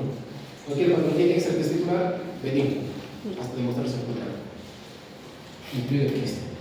Por lo tanto, si duele o adquiere un tamaño menor de 1 centímetro, hay que parar. Si no, observación. Es un quiste, no se parece bastante a hidrocelio, sin embargo acá se puede ver una capa, ¿no? Una membrana. El líquido, la membrana es un quiste. Un quiste de epidídico. Varicocelio. Varicocelio son las varices, ¿no? Varices brutales. Lo que tienen que recordar. Acá tienen que acordarse más la imagen. El varicocelio afecta más que todo el lado izquierdo. Entonces, para hablar de varicocelio tienen que acordarse de la anatomía, ¿no? Esta es la anatomía del drenaje venoso. El testículo izquierdo, testículo derecho. El drenaje venoso del testículo derecho viene por la vena gonadal, sube por la vena gonadal, sigue y llega a ¿dónde? ¿Cómo se llama esa vena? La vena cava, ¿no? La vena cava inferior viene del drenaje de manera oblicua y llega acá. El testículo izquierdo, ¿cómo viene? Viene de la vena gonadal, sube, y llega a la vena renal. Eso es un drenaje venoso diferente. Este llega 90 grados perpendiculares, un calibre delgado, llega a una vena renal gruesa, gran calibre, y de resistencia. La sangre llega, pero como hay bastante sangre que está retornando, hay un poco de resistencia, de reflujo. Por lo tanto, va a ver acá, ¿no? La sangre viene acá, y como hay resistencia, la sangre retorna, y acá se empieza a formar las varices, ¿no? Casi siempre en el lado izquierdo. No debería haber en el lado derecho, ¿cierto? Porque no, está entrando de manera oblicua, fácil, sin resistencia. Casi siempre entonces las varices se van a dar en el lado izquierdo. ¿Está bien? ¿Se entiende esa parte? ¿No? Tienen que ver por qué es en la izquierda. No memorizarlo la referencia, sino entender por qué. Este tiene casi todas las explicaciones son por el drenaje venoso por la anatomía nada más. Entonces, ahí está, ¿no? Entonces, más frecuente igual en la imagen que en el lado izquierdo. Las varices se dan por alteración de las válvulas, ¿cierto? Las venas se encargan del retorno venoso hacia el corazón, ¿no? Bombea la sangre sube. Pero para que no se bloquee la sangre, las válvulas retienen, ¿no? Es decir, subiendo hasta llegar al corazón. Cuando hay alteración de esas venas, de esas válvulas, causa la congestión, tortuosidad. Por lo tanto, la definición es esta, ¿no? Tortuosidad y dilatación normal de las venas testiculares en el plexo campaniforme, que es lo que está encima del testículo. Dentro del globo causado por el flujo venoso, lo que les decía, ¿no? Como retornar. Se dicen, ustedes cuando preguntan, ¿qué es varicocele, doctor? La tortuosidad y dilatación, ustedes aprenden a definir, son doctores, no hablar por hablar, no lo que se imaginen, sino por conceptos. ¿Qué cosa es? Testículo izquierdo, 93%, bilateral 10%, y testículo derecho 1 o 2%, varicocele. Existe también, pero ¿no? ¿Cuándo se da? Cuando hay congestión venosa, hay sangre acumulada en el testículo izquierdo, hay aumento de temperatura, va a haber aumento de calor, va a haber desnaturalización, puede haber infertilidad. El paciente típico de varicocele viene con dolor testicular izquierdo y dificultad para concebir. Es el prototipo del paciente. Pero viene por dolor testicular izquierdo, porque hay congestión, aumentos de las proteínas y se explica la esterilidad por ese motivo. Y hay grados, ¿no? Grado subclínico 1, 2 y 3. El subclínico es no palpable, el grado 3 es grande y visible macroscópicamente mientras el paciente está de pie. Acá lo que se ve en la bolsa de gusano, ¿no? Se ve que el paciente está de pie y se ve claramente todas las venas dilatadas del plexo cumpliforme izquierdo. Se entiende esa parte, ¿no? Vamos a ver las venas dilatadas. ¿Sabes? Ya para ver los grados 2, 3 se le hace toser maniobras de Valsalva para evidenciar el flujo. Y acá se ve cómo se dilatan las venas, ¿no? Es una ecografía. En la ecografía vas a pedir acá para llegar al diagnóstico de un varicocele, pides una ecografía Doppler. ¿Cómo llegar al diagnóstico? Sospechas de varicocele, pedir una ecografía Doppler venoso de plexo cumpliforme, ¿no? Para que veas el grado de dilatación que tiene. Y el radiólogo te va a decir, este es un varicocele para 1, 2, 3. Y según eso, le vas a indicar cuándo se opera. ¿Cuáles son las indicaciones quirúrgicas? Dolor testicular, el paciente viene con dolor crónico, hay que operarlo. Disminución del volumen testicular por la congestión venosa. Varicocele en tercer grado, no dice el primer grado, no dice el segundo, dice solamente el tercer grado. Criterio quirúrgico. Varicocele bilateral palpable y adolescentes con varicocele, alteraciones de parámetros similares, o sea, infértiles, que no pueden tener hijos. Y se opera y es una esterilidad irreversible, que puede volver a la normalidad. Entonces tiene que saber qué cosa hacer, cuándo operar, cuándo no. ¿Qué técnicas operatorias hay? Es este, ¿no? Cirugía abierta, laparoscópica, radiológica. Radiológica es embolizar. Laparoscopía, ligar, pero mucho riesgo-beneficio.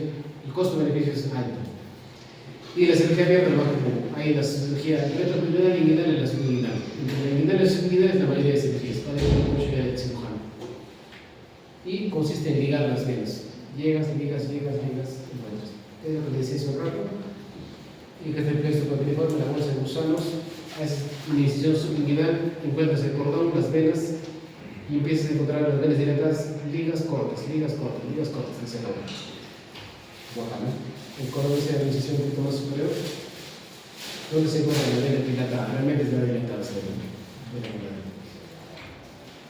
Entonces, no debe haber varicocele derecho, ¿cierto? No debería. Pero cuando hay, tiene que sospechar que puede haber una compresión extrínseca, ¿no? Puede haber un tumor abdominal, un tumor renal, un quiste retroperitoneal, una fibrosis retroperitoneal, va a hacer que se comprima el drenaje venoso derecho, por lo tanto va a haber reflujo, va a aparecer varicocele derecho.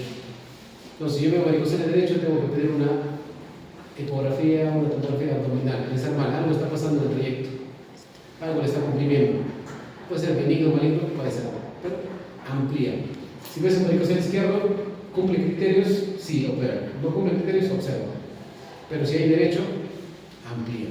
Y recién, porque si de frente encuentras varicocele derecho y lo operas, va a seguir con la causa, no va a volver a aparecer, porque la causa se casi siempre es compresión extrínseca, algo que aplasta la vena. A ver, torsión testicular. Su propio nombre dice, ¿no? Torsión, torsión sobre el eje del cordón del testículo, en la rotación que se da. Esta es la visión directa de lo que es una torsión testicular. En este caso, ¿qué testículo está comprometido? El izquierdo, ¿no? ¿Por qué sacaron el derecho? La foto. Para compararlo con la clase. Para que entiendan los muchachos. Tengo que ver. Van a ver al final que el manejo quirúrgico de la torsión, ¿cuál es la torsión testicular? Es orquidopexia bilateral. Torsión testicular, orquidopexia bilateral. Solo digo, ¿no? Ahora, sin embargo, en este caso no. En este caso, ustedes ven que el testículo izquierdo está necrosado, negro. No le vas a volver a su sitio, no lo vas a asfixiar. Sería en vano, ¿no? Porque está necrosado. En este caso sería una orquiectomía izquierda más orquidopexia derecha. ¿No? Pero si estuviera viable, el testículo izquierdo sería una orquidopexia bilateral. ¿Por qué se da esto? Porque recordar que el testículo está fijado al escroto por una estructura, ¿no? Que es el gubernáculo. Sin embargo, en algunos pacientes ese gubernáculo es frágil, se rompe por deporte, actividad física, relaciones sexuales, frío, hay un montón de cosas que hacen que se quiera torcer el testículo. Y al querer torsionarse, si se rompe el gubernáculo, se torsiona. Entonces, si tu gubernáculo está bien, no pasa nada. Si no, los deportistas, los futbolistas están con torsión testicular por mayoría. Pero si su gubernáculo está bien, no hay problema. Si se rompe, un paciente viene con torsión testicular, significa que el gubernáculo de ese lado se ha roto. Existe 50% de probabilidades que el otro también se rompa en cualquier momento. Por eso en ese momento se aprovecha, se hace la orquidopexia de un lado y al lado sano se le ingresa, se le manipula y se le indexea. Se le refuerza ese gubernáculo que está por romperse. Por eso la técnica operatoria acá es orquidopexia bilateral. Pero si no es viable, como en este caso, se hace orquiectomía izquierda y orquidopexia contralateral o derecha. ¿Sí? Acá importa el tiempo, sí, el tiempo solo. Más tiempo pasa, depende de cuántas vueltas da la torsión testicular. Si da media vuelta es viable, si dan 3 vueltas en menos de 4 horas el testículo está atrofiado, está necrosado. Entonces depende, si el paciente viene con tengo un dolor testicular intenso, el testículo está horizontalizado, signo de pre negativo, que vamos a hablar, tiene todos los indicios de un torsión testicular. ¿Cuánto tiempo va? 2 días. No, ya, 48 horas, ya, ¿para qué? Va a hacerse una ecografía Doppler para ver el flujo. ¿Sirve para ver el flujo? ¿Sirve ver el flujo? Sí.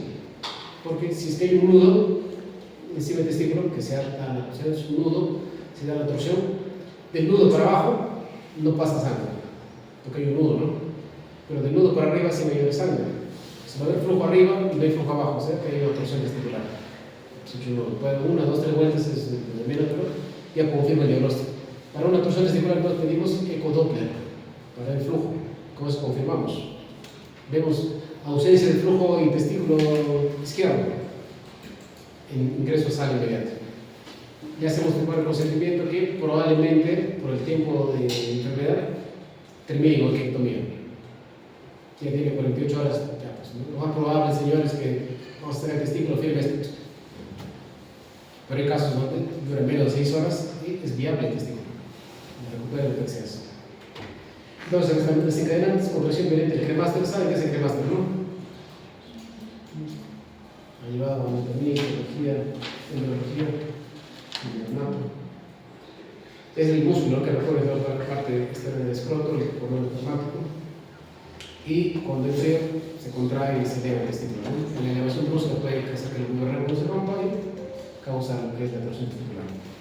El frío, ejercicio físico, acción peniana, coito, defecación, tos, traumatismo. El dolor testicular intenso puede provocar brusco, te provoca síntomas vasomodales. ¿No? El paciente con torsión puede ser con náuseas, vómitos por el dolor intenso. Y tienen que saber cómo se diagnostica cada patología. El testículo va a estar elevado, eritematoso, aumentado en consistencia y tamaño y dolor intenso. ¿Por qué? Porque se ha dado un nudo, ha habido una hipoxemia, una hipoxia. Y cuando el testículo va a sufrir, va a hacer una reacción inflamatoria. Y sobre eso se genera más dolor, más reacción inflamatoria por la ausencia de flujo. El dolor se acentúa al elevar el testículo. Acá se habla del signo de Prem. Signo de Prem significa elevar el testículo. ¿Ya? Signo de Prem significa elevar. Al realizar la maniobra de Prem, eleva el testículo. Ahora, la maniobra de Prem puede ser positiva o negativa. Si al elevar el testículo generas más dolor, significa signo de Prem negativo. Si al elevar el testículo alivias el dolor, es positivo. Aliviar el dolor es algo positivo. Empeorar el dolor es algo negativo. En este caso, si elevas el testículo y te duele, el dolor es algo negativo. Por lo tanto, acuérdense el signo de Prem negativo. Cuando elevas. Por eso, cuando elevas, estás presionando el nudo. Estás haciendo el nudo más, estás empeorando el caso. Porque la elevación aumenta la torsión, hay un movimiento transmésterico y el flujo arterial es muy bajo. Entonces acá lo que tiene que hacer es identificar el signo de Prem. En el examen le van a preguntar eso, signo de P positivo o negativo. Casi siempre tu mayoría pone signo de P positivo a la torsión testicular. Por algo de lógica, ¿no? Pero el razonamiento es lo que les comenté. Torsión testicular, testículo descentralizado, signo de P negativo. ¿Ven signo de P? Ya es torsión testicular. Si hay signo de P negativo, hay signo de P positivo. ¿En qué caso es signo de P positivo? La bronquitis. La bronquitis, el testículo está inflamado, está en infección, y cuando el paciente camina le duele, le jala, siente que todo el cordón le jala. Por lo tanto, el paciente se usa suspensor o eleva el testículo. Al elevar el testículo, el paciente puede caminar sin alivio. En este caso, es signo de P positivo. ¿No? Sí existe signo de patología con signo de P positivo. Sabiendo el signo de P, la frente de puede poner el paciente con dolor testicular intenso con signo de P positivo. ¿Qué diagnóstico sospecha? Torsión testicular de una bronquitis. El signo de P nada más ya se orienta, ¿no? Y esta pregunta también en caso de resonante. Acá, más de 360 grados más de una vuelta, puede haber atrofia en menos de 4 horas. Media vuelta de una vuelta, puede haber síntomas de dolor en 12 horas y no necesariamente haber atrofia. Depende del grado de torsión. Una cosa es dar media vuelta, otra cosa es una vuelta, otra cosa es dar como 3 vueltas, ¿no? Mira, más de una vuelta y es sintomático y dura más de 24 horas, testículo ausente o muy atrófico en todos los casos.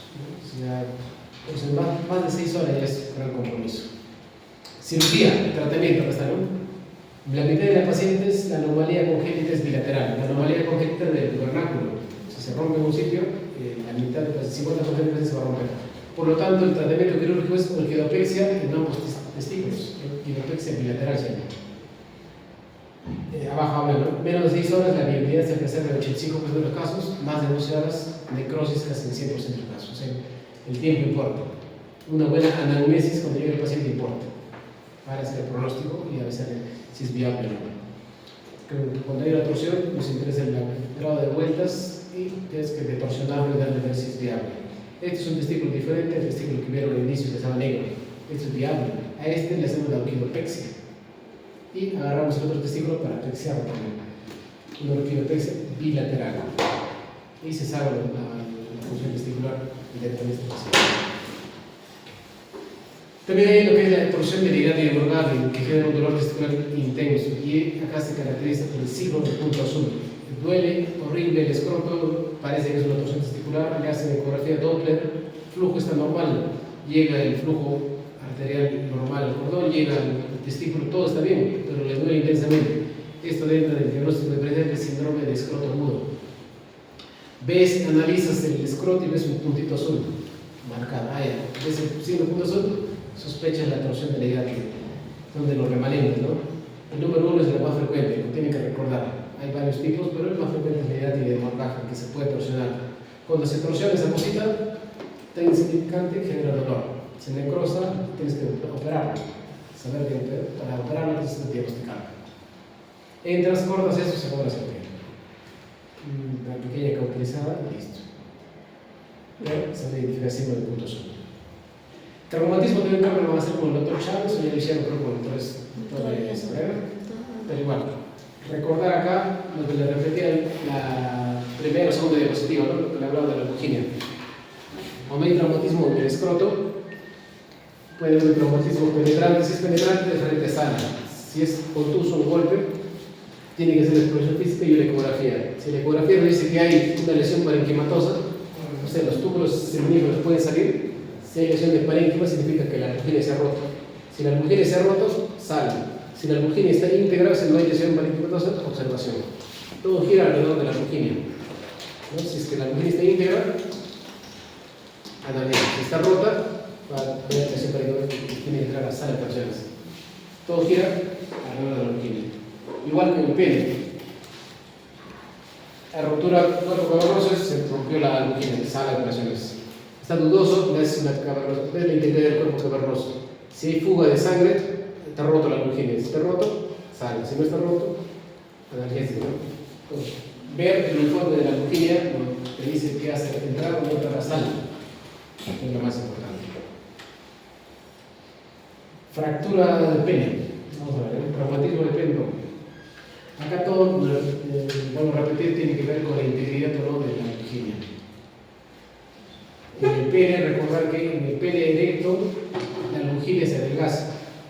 En el pene flácido la longilia es un poquito más gruesa, más resistente. Por eso la mayoría de fracturas de pene se dan en el pene erecto. No en casos de fractura en pene flácido.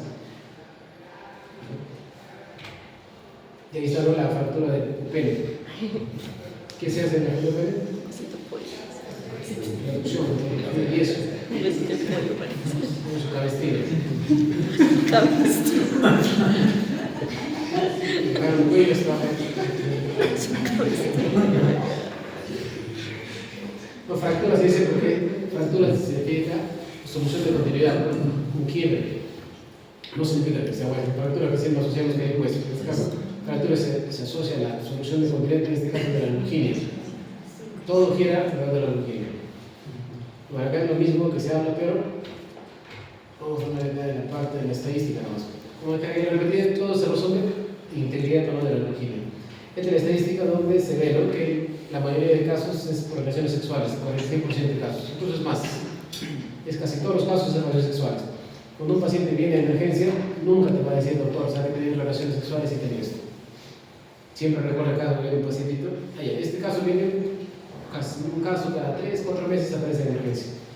Un esquinita está, doctor, te vas a venir por acá, doctor, no le haces caso porque te está molestando. Doctor, terminas, se acerca, doctor, estoy mal. Revisas, doctor, ¿por qué no avisas? ¿Cuánto tiempo pasaba? ¿No sabes operaciones? ¿Por qué no las comido? ¿Qué ha pasado? No, doctor, me he levantado, voy a tomar desayuno y me golpeo con la mesa. Sí.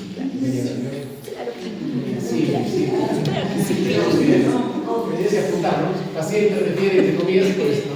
Debe ser. No puedes apuntar, el paciente está mintiendo.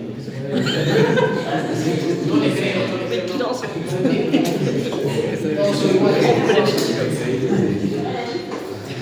Pero dentro de las causas que dicen acá, ¿no? 40%, relaciones sexuales, 21% función forzada, masturbación 18%, ahí viene lo chistoso, ¿no?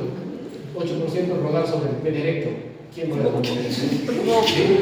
3% rodar y el 0.33% caída de la cama sobre el pene erecto. Creo que la estadística lo dice, ¿no? Se registra, todo lo que dicen se apunta, y ahí sale más. Bueno. Pero recuerda que es más del 90% de los sexuales. Y la presentación viene siendo con decoloraciones en el quimosis, en el hematoma, son cuando hay la fractura se escucha un chasquido, un clic. Cuando escuchas eso, asusta. ¿Te puedo dejar mi número, cualquier cosita?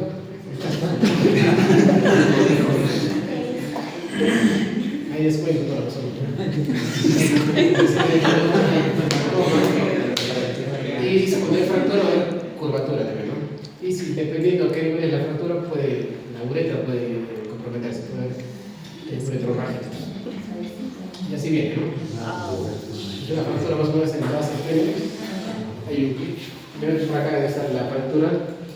Empieza a jugar la sangre del cuerpo cavernoso y empieza a disecar. Eso es lo que me refería con el diseco, ¿no? La sangre está entre la piel y el cavernoso. Y se va llenando. Más tiempo pasa, todo. El paciente viene todo, una salchicha, el paciente viene con dolor, con vergüenza, asustado, ¿no? Lo que se tiene que hacer es ¿no? Hacer una incisión tipo circuncisión. Acá cortamos, sacamos el dedito, bajamos todo el prepucio y en ese trayecto sacamos los coágulos del prepucio. Pelamos, llegamos hasta la longilia y buscamos el hueco. Previamente acá en la base, clampamos con una ligadura, amarramos para que la sangre ya no circule acá. Porque si tú lo haces sin clamparlo, llegas acá y la sangre chispetea, no ves el hueco. Tienes que clamparlo, encuentras suturas, sueltas y ves si está bien sellado. Está bien sellado, no sale nada. Está mal sellado, refuerzas.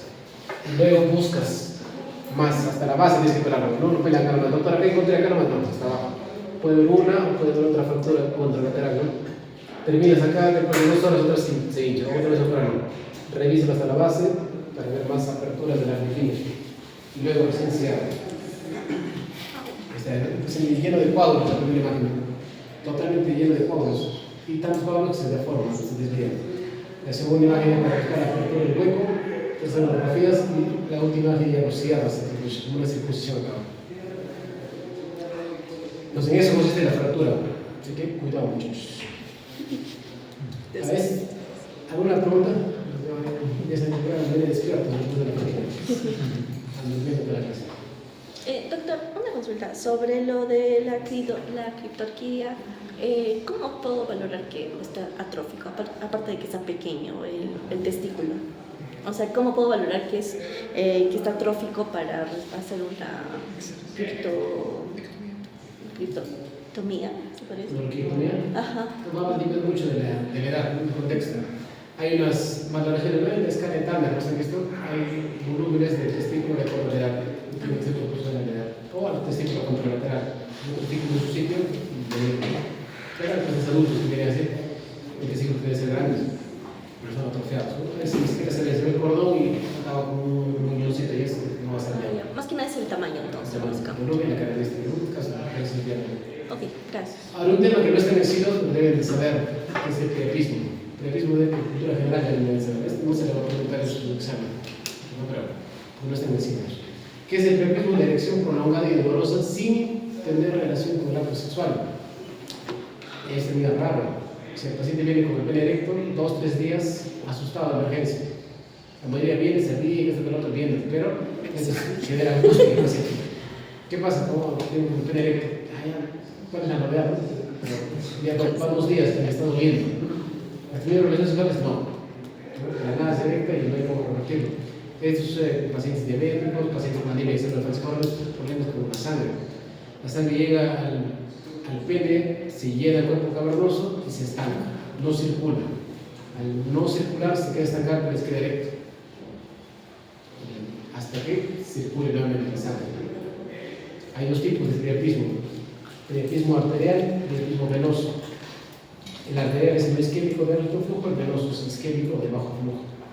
La erección, cuando uno ve a un paciente, cuando la erección es completa y dolorosa, se asocia al problema venoso.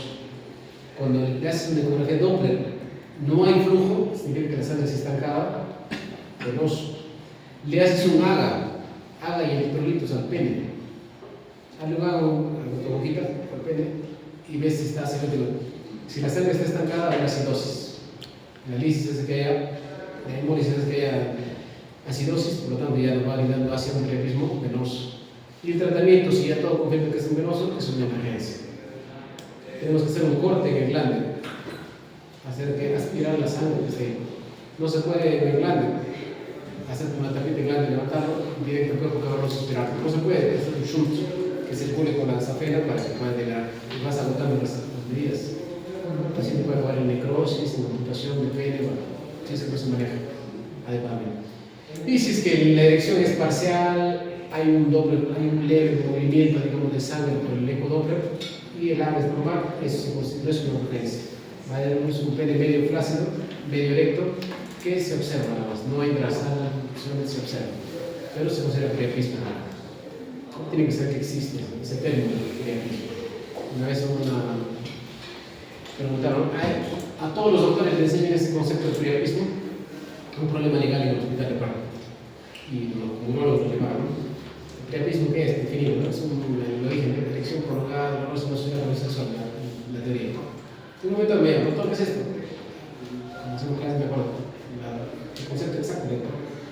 Y todos los médicos están en la obligación de saber eso, no lo podría saber, ¿no? Y depende de la facultad, depende de sílabos, si es que les han enseñado, no es muy relativo, no puedo decir que todos tenemos una obligación. Si su sílabo está, perfecto, si no está, no hay nada malo. De la cultura general de cada uno. Y no puedes meter la pata. No puedes también buscar a un colega o saber un nuevo concepto que los especialistas sí estamos aprendiendo a saberlo, ¿no? A ver, con este tema acabamos la primera parte. Doctor, de la... una consulta. ¿Y la causa mayormente del priapismo? O sea, ¿hay una causa más frecuente? No hay una causa exacta, pero se asocia a pacientes con antecedentes de diabetes, anemia y células falciformes que tienen más predisposición a presentar este tipo de patologías.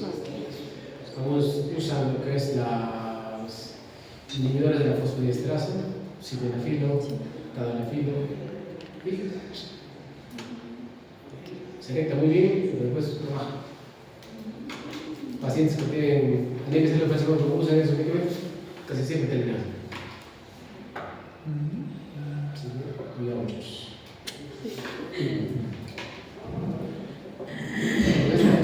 cálculos de genitales, patología benigna, y vamos a hablar de la última parte, que es las piedritas, ¿no? Los cálculos. Cálculos es un tema amplio, pero vamos a tratar de resumirlo, hacer cosas puntuales nada más, ¿no? Un paciente, los cálculos son por formación normal y retención de puntos orgánicos y inorgánicos. Es más prevalente, la prevalencia de aumento en paralelo con la obesidad y síndrome metabólico, que acá rato lo habla, y diabetes. Más frecuente en varones, y la tasa de recurrencia de un paciente que forma cálculos a los 50% a los 10 años. Vuelve a aparecer por más que, si es que no cambian los hábitos. El más frecuente, calcio, asociado al hiperparatiroidismo patológico. El estrobita también son los cálculos infecciosos, que tienen que ver ahí con los gérmenes productores de ureasa, ¿no? La Klebsiella, Pseudomonas, Proteus, Staphylococcus, que producen los cálculos coraliformes típicos de mujeres. El ácido úrico tiene que ver con la gota, la hiperuricosuria, y la cistinuria con los cálculos hereditarios. Paciente, ¿cómo viene? Con vitez venoso-alcohólico. Doctor, me duele con el lado derecho intensamente, que está con el otro, no viene medianoche a tu guardia. ¿Qué le deberías hacer?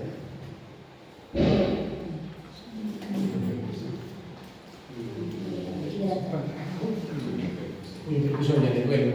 ¿Qué más haces?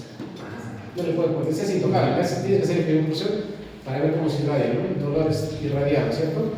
Va de la región lumbar hacia los genitales. Es una lección física que puede hacer. Ya, le golpeaste y salta el paciente de dolor y se va a dejar adelante, sí.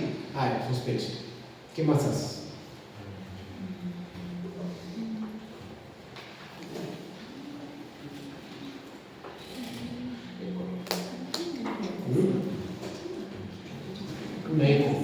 Perfecto, una ecografía es buena hacerlo. Una ecografía, ¿qué vas a buscar?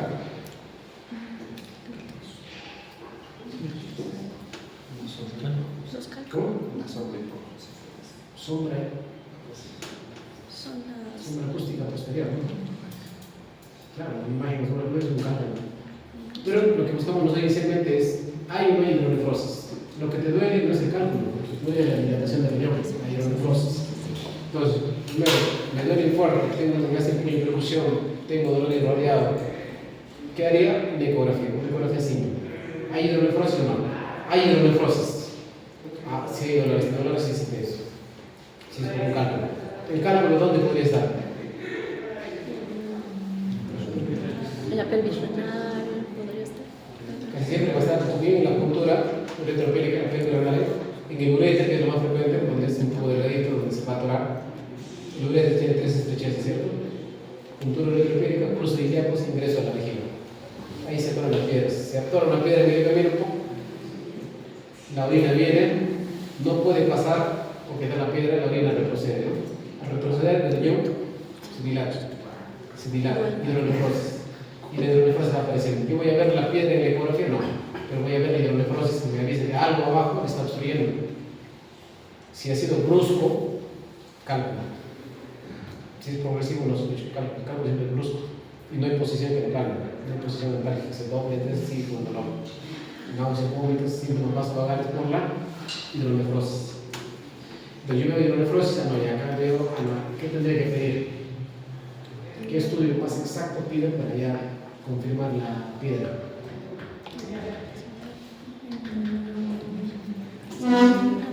Ya pedí ecografía, ¿qué otro estudio? Examen de orina. Sale hematuria, pero no me confirma nada. No puede ser normal. Si la piedra ha bajado o ha raspado, va a ser hematuria. Si es que no ha raspado, va a ser una examen de orina normal. ¿Qué pedirían ustedes? ¿Ok? Tomografía. Claro, la tomografía sería ideal. El gol estándar para los cálculos es la tomografía abdominopélvica sin contraste. Sin contraste. O uroten sin contraste. Pero lo correcto es tomografía abdominopélvica sin contraste. Es diferente de uroten sin contraste. Pero acá no somos indiscriminados, no hay problema. Entonces, el gol estándar para un cálculo es pedir tomografía abdominopélvica sin contraste.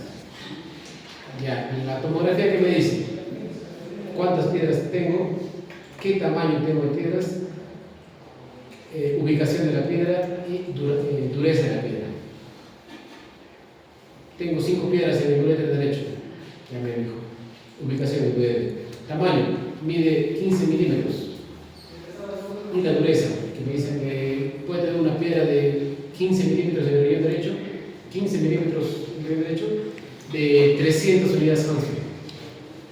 Y tengo una piedra en el riñón izquierdo de 1500 unidades Hansfield. ¿Hay diferencias?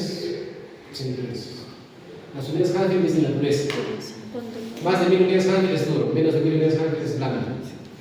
Si es algo duro, tengo que operarlo. Una percutánea, una cirugía, una litotripsia. Si es blando, una litotripsia extracorpórea. Hay una litotripsia extracorpórea con ondas de choque, como una máquina que, como un ecógrafo, manda ondas. Si la piedra es como una galleta, se va a fraccionar y lo vas a orinar. Y es como si te mandaran golpes. Pero teledirigido a la piedra. Y si la piedra tiene menos de 1000 unidades, se va a partir y lo va a orinar sin necesidad de un corte. Eso, como lo saben, gracias a la tomografía. La tomografía me da información de cantidad, de ubicación, tamaño y grado de dureza.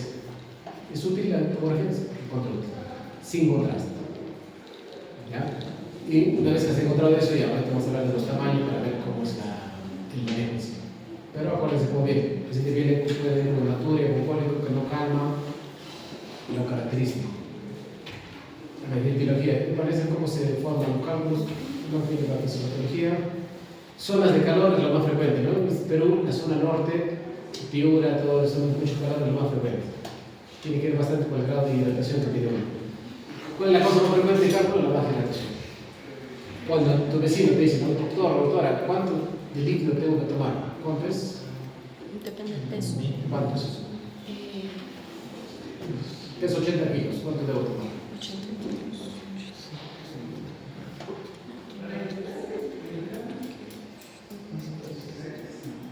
2 litros. Entonces dice siempre, ¿cuánto me 2 litros? ¿Cuánto me 2 litros?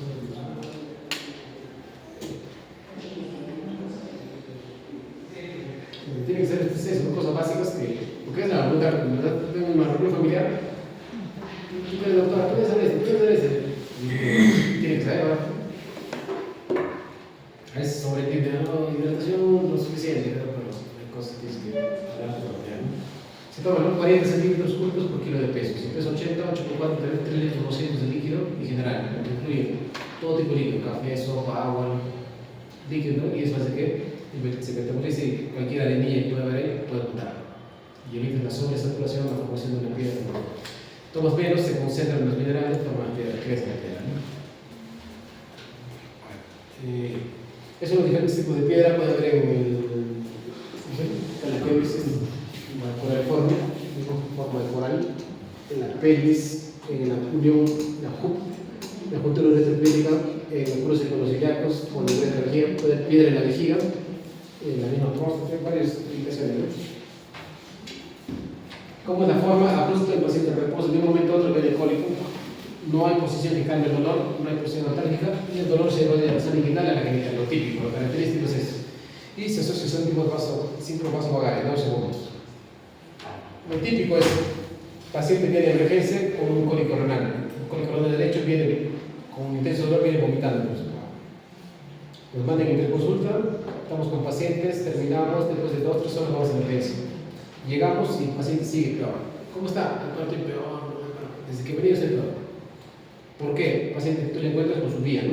Su vía, porque pobrecito está vomitando, está deshidratado, pone su cloruro al cachorro, hasta que llegue el urologo, tanto el paciente llega a vomitar. ¿Por qué vomita?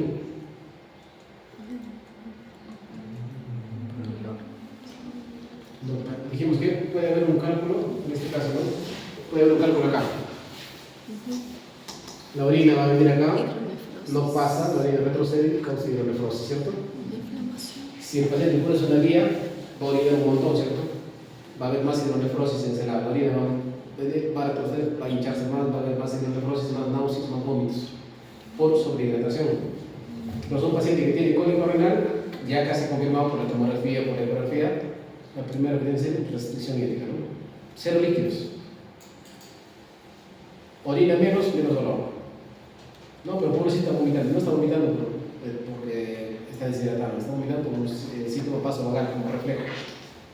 Y si le repone líquidos, va a orinar más, y orina más, va a haber más hidronefrosis, va a empeorar. Restringe los líquidos y va a haber como calma. ¿Qué se le puede poner al paciente? Pues el ARB, restricción olímpica número 1. Y le puede poner analgésicos, los AINES. Diclofenaco, ketorolaco, ketoprofeno, le pones. Los AINES tienen la propiedad de bajan el flujo sanguíneo renal, calman el dolor, ¿sí? Producen menos orina y alivian más dolor. Y es un fármaco simple, lo encuentras en el de los AINES. Doctor, pero el tramadol más caro, más chévere. No, el tramadol tiene acción central, va a generar náuseas, normalmente se va a mezclar con los síntomas más orales. Idealmente, AINES. Entonces, náuseas y vómitos por eso, ¿no? Acá está la exposición a radiación, Julie Sitters. Radiografía tiene una radiación de 0.5 a 1. Urografía sobre todo se usaba antes no había tomografía, se usaba la urografía sobre todo. Y luego se usa la tomografía licoidal, tomografía con baja dosis, tomografía con contraste. Mira cómo va bajando la intensidad de radiación, ¿no? Con contraste, cambia, ¿no? Lo que se usa ahorita es esto, ¿no? En los hospitales está llegando esto, que es tomografía con baja dosis, que es lo ideal, es esto. Debería tener todos, deberían tener esto, que es casi como la radiografía, ¿no? ¿Saben, no? ¿Cómo funciona el tomógrafo? ¿Saben cómo funciona la tomografía, no? Cuando toman unos rayos X, el tórax se sale una imagen, ¿no? Igualito se hace en la tomografía, ¿no? Pero son varios. Como 300, ¿no? Dependiendo del espacio, hasta 500 o 700. Si son pocos milímetros, puede tomar 700 radiografías y lo reconstruye. Radiación, te han achicharrado todo. Pero es bien. Si más de 6 en el cálculo, porras, ¿no? Tiene que haber sospecha. No es que tiene un cólico renal de frente, tomó el que no. Primero verifica ahí el nefrosis, ¿no? Si no hay una nefrosis, la radio es la que más los ovarios. La radiación es acumulativa, no es que en 2 años pasa, no. Se acumula toda tu vida. Es importante la radiación. Esta es la ecografía normal, una eco, pueden ver acá el riñón derecho, el hígado ahí. ¿Cómo se ve el riñón? ¿No? Se ve eso, ¿no? Igual, ¿ya? Lo normal. Y acá ya ven, este es el riñón, pero acá se ve dilatado, ¿no? Los cálices dilatados, llenos de líquido. Ahí hablan de la hidronefrosis. La ecografía tiene una sensibilidad de 61% y una especificidad de 27%. Acá también se ve dilatada la parte central del riñón, ¿no? Esto sí, efectivamente, acá tiene algo que está pasando acá. Le pido una tomografía. Doctor, ¿y por qué no le hago una ecografía del uréter? Yo soy más mosca, ¿no? Que le hago. ¿Por qué? La ecografía ve tejidos, ¿no? Tejidos de casa, tejido líquido, todo el uréter está en tus músculos, en psoas, todo. No va a ver, no va a identificar. Está casi coaptadas, casi cerrado, no vas a ver nada de uréter. Por eso se pide la tomografía. Y esta es cómo es el dolor irradiado, cómo son las punturas. Acá se estrecha una piedra, acá también cruce ilíacos, con ingresos se puede atorar. La orina viene, no pasa, se hidronefrosis. La orina viene, no pasa, hidronefrosis, ¿no? Y eso causa el dolor cólico renal. Esta es la urografía escritora. Antes no había, como les decía, tomografía, se usaba la urografía, no servía así para la función renal, el problema de la alergia al yodo, reacción alérgica, había una anafilaxis del 1%, y acá se ve la anemia. Que distinguir por sustracción. Es igualito, acá nos permitía ver cómo funcionaba, cómo se drenaba, se pinta bonito todo. Acá tenemos la biología de cola, etc. Este es un lito coraliforme, forma de coral. Y esto lo he hecho en la primera clase, ¿no? Los métodos diagnósticos, ¿no? Urología. Paciente que acá tiene una piedrita en el uréter superior y lo que pones es, para calmar el dolor, un catéter, ¿no? Es el catéter doble J. Entonces, el catéter doble J tiene un huequito acá y tiene un huequito acá, ¿no? ¿Por qué le pones? ¿Qué genera el dolor? La hidronefrosis. Si yo le pongo este catéter, llega acá al riñón y toda la hidronefrosis se mete acá, todo el líquido. Viene acá y se descomprime el riñón, ¿no? Se descomprime el riñón, se alivia el dolor, calmando la diferencia. Y el paciente puede quedarse con su catéter hasta que se opere, hasta 3 veces. Hay catéteres de larga duración que dura hasta 6 meses, dependiendo del material. Doctor, una consulta. Ese también se puede decir que es pigtail, o sea, Exacto. ahí es lo mismo, doble J o pigtail. Pigtail, cola de chancho, utilizado, y el pigtail. Doble J. Ok. Y bypassea. ¿Solución del problema? No. No, porque la piedra sigue estando ahí. La bypassea es una solución transitoria. Sacas el catéter, la piedra sigue ahí. volver a otra catéter, ¿no? Hasta que la operación sea la solución definitiva. Esta es una tomografía, pero una tomografía con contraste. Yo veo la piedra ahí y nadie ve la piedra, no lo puedo ver porque el contraste me interfiere en la distorsión. Estos huesos, ¿no? Sí. La piedra se va a ver esta densidad cálcica.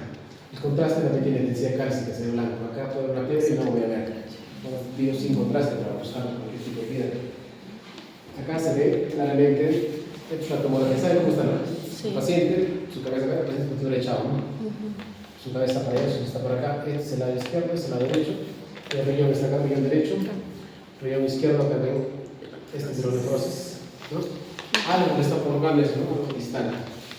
Y ahora cuando siento que hay una dilatación, se ve. Y acá se ve una piedra, ¿no? Una piedra hasta acá. Y eso está ocasionando nefrosis. Tipos de cambio, ya hablamos eso, ¿no? De los el calcio, que es más o menos el 75%, estrolita, los coraliformes en mujeres infecciosas, ácido úrico con la gota y la acetina hereditaria. Acá tiene que haber tratamiento, que este líquido, los líquidos dijimos 40 centímetros cúbicos por kilo de peso, evitar deshidratación y tratamiento específico, ¿no? Para el calcio, absorber el calcio de ahí. El paciente si tiene mucho calcio arriba, mejor absorbemos con las tiacidas, hidroclorotiazida, ácido úrico, corregir lo que es el ácido úrico de sangre. Este líquidos, alcalinizar, citratos, alopurinol para manejar la gota. Cistina, hereditario. Estrubita, infeccioso. Recordar los términos productores de ureasa, ¿no? Como que providencias, hormonas, toxinas del trabajo. Y buscar la causa que origina todo el cambio. Acá lo que tiene es importante esto, ¿no? Manejar y ajustar el tamaño. Ya hemos visto que la tomografía es importante, el manejo es importante, la restricción hídrica, analgésicos. Y ya, cuando la piedra está en el riñón, cuando la piedra mide más de 2 centímetros, se llama un cálculo coraliforme, como coral, que han visto esto. Si es coral, es una NLP, una nefrolitotomía percutánea. Cuando la piedra mide más de 2 centímetros, lo que tenemos que hacer es una NLP, nefrolitotomía, nefroriñón, litotomía, cortar la piedra percutánea a través de la piedra. Entonces, destrozar la piedra, a través de una NLP. Si la piedra mide 5 o 6 centímetros, NLP. Si la piedra mide entre 1 y 2, pues LEOCH. Litotripsis se compone por ondas de choque si es que la densidad lo permite. Si la densidad es menos de 1000 unidades de Franklin, LEOCH. Si es más de 1000 unidades de Franklin, si es dura, percutánea. Si es frágil, LEOCH. Si es menos de 1 centímetro, pues el LEOCH o una ureteroroscopía o láser, ¿no? Si es menos de 1 centímetro, observación. La piedra de menos de 1 centímetro lo pueden botar, expulsar. Porque el ureter tiene un diámetro de 8 a 10 centímetros, que cualquier piedra menor de 1 centímetros podría salir. En el ureter también, recordar, las piedras menores de 10 milímetros pueden ser expulsadas. En el tratamiento ideal, litotripsia. Y se puede hacer colocación de catéteres, si es que fuera el caso. Piedras en vejiga, si mide más de 25 milímetros, cirugía abierta o percutánea. Si mide menos de 25 milímetros, puede ser una cirugía láser, endoscópica. Depende del tamaño. Y la tomografía que va a ser el tamaño. Y esta es la cirugía del LEOCH, ¿no? Esta es la máquina que dirige la espalda y que dirige directo la piedra y pulveriza, ¿no? Cuando son piedras menores de 1000 unidades más, dice 1000 UH unidades más, eso. Y la NLP es esta, ¿no? El nefrolitotomía percutánea. Se entra a través de la piel, se atraviesa el riñón, se entra el cáliz, se encuentra las piedras con láser o neumáticos en este líquido. Después se saca, se pone las uñas y se acaba la sangre. Entonces tiene que recordar cómo se presenta el paciente, por qué le duele, qué examen pedir y cuál es el gol estándar. ¿Cuál estándar? Tomografía empírica sin contraste y tenemos que hacer. Dependiendo del tamaño de la piedra, el tramo. Son piedras grandes, NLP, si está en el riñón. Si son piedras que miden entre 1 y 2 centímetros, puede ser el LEOCH o puedes incluso hacer una láser. Si son menores de 1 centímetro, puedes usar las piedras que miden menos de 1 centímetro y están en el ureter, puedes darle tratamiento exclusivo con alfa-bloqueantes y AINES. Tamsulosines es lo que más usamos. Relaja el músculo liso y la piedra puede caer. Los pacientes que tienen piedras menores de 1 centímetro y están en el ureter, sobre todo en el ureter distal, van bien. ¿Por qué? Porque el ureter distal tiene receptores alfa y la tamsulosina es un bloqueador alfa. tú ahí relaja y expulsa las piedras. En la mayoría de pacientes que has asociado un aire naproxeno con tamsuloxina se potencia en 20 días del día, dependiendo del tamaño y de la forma de la piedra. Tratamiento analgésico, aires, como repito, puede dar incluso, dependiendo, puedes ir aumentando poco a poco. Van a hacer un seminario ahora, después de escuchar el cólico renal. Pero ya tienen que tener una idea de cómo se hace. ¿No? Como ahorita la ecografía, la tomografía, ¿por qué sin contraste? ¿Por qué no con contraste? ¿No? Porque va a confundir con el contraste. ¿Alguna pregunta?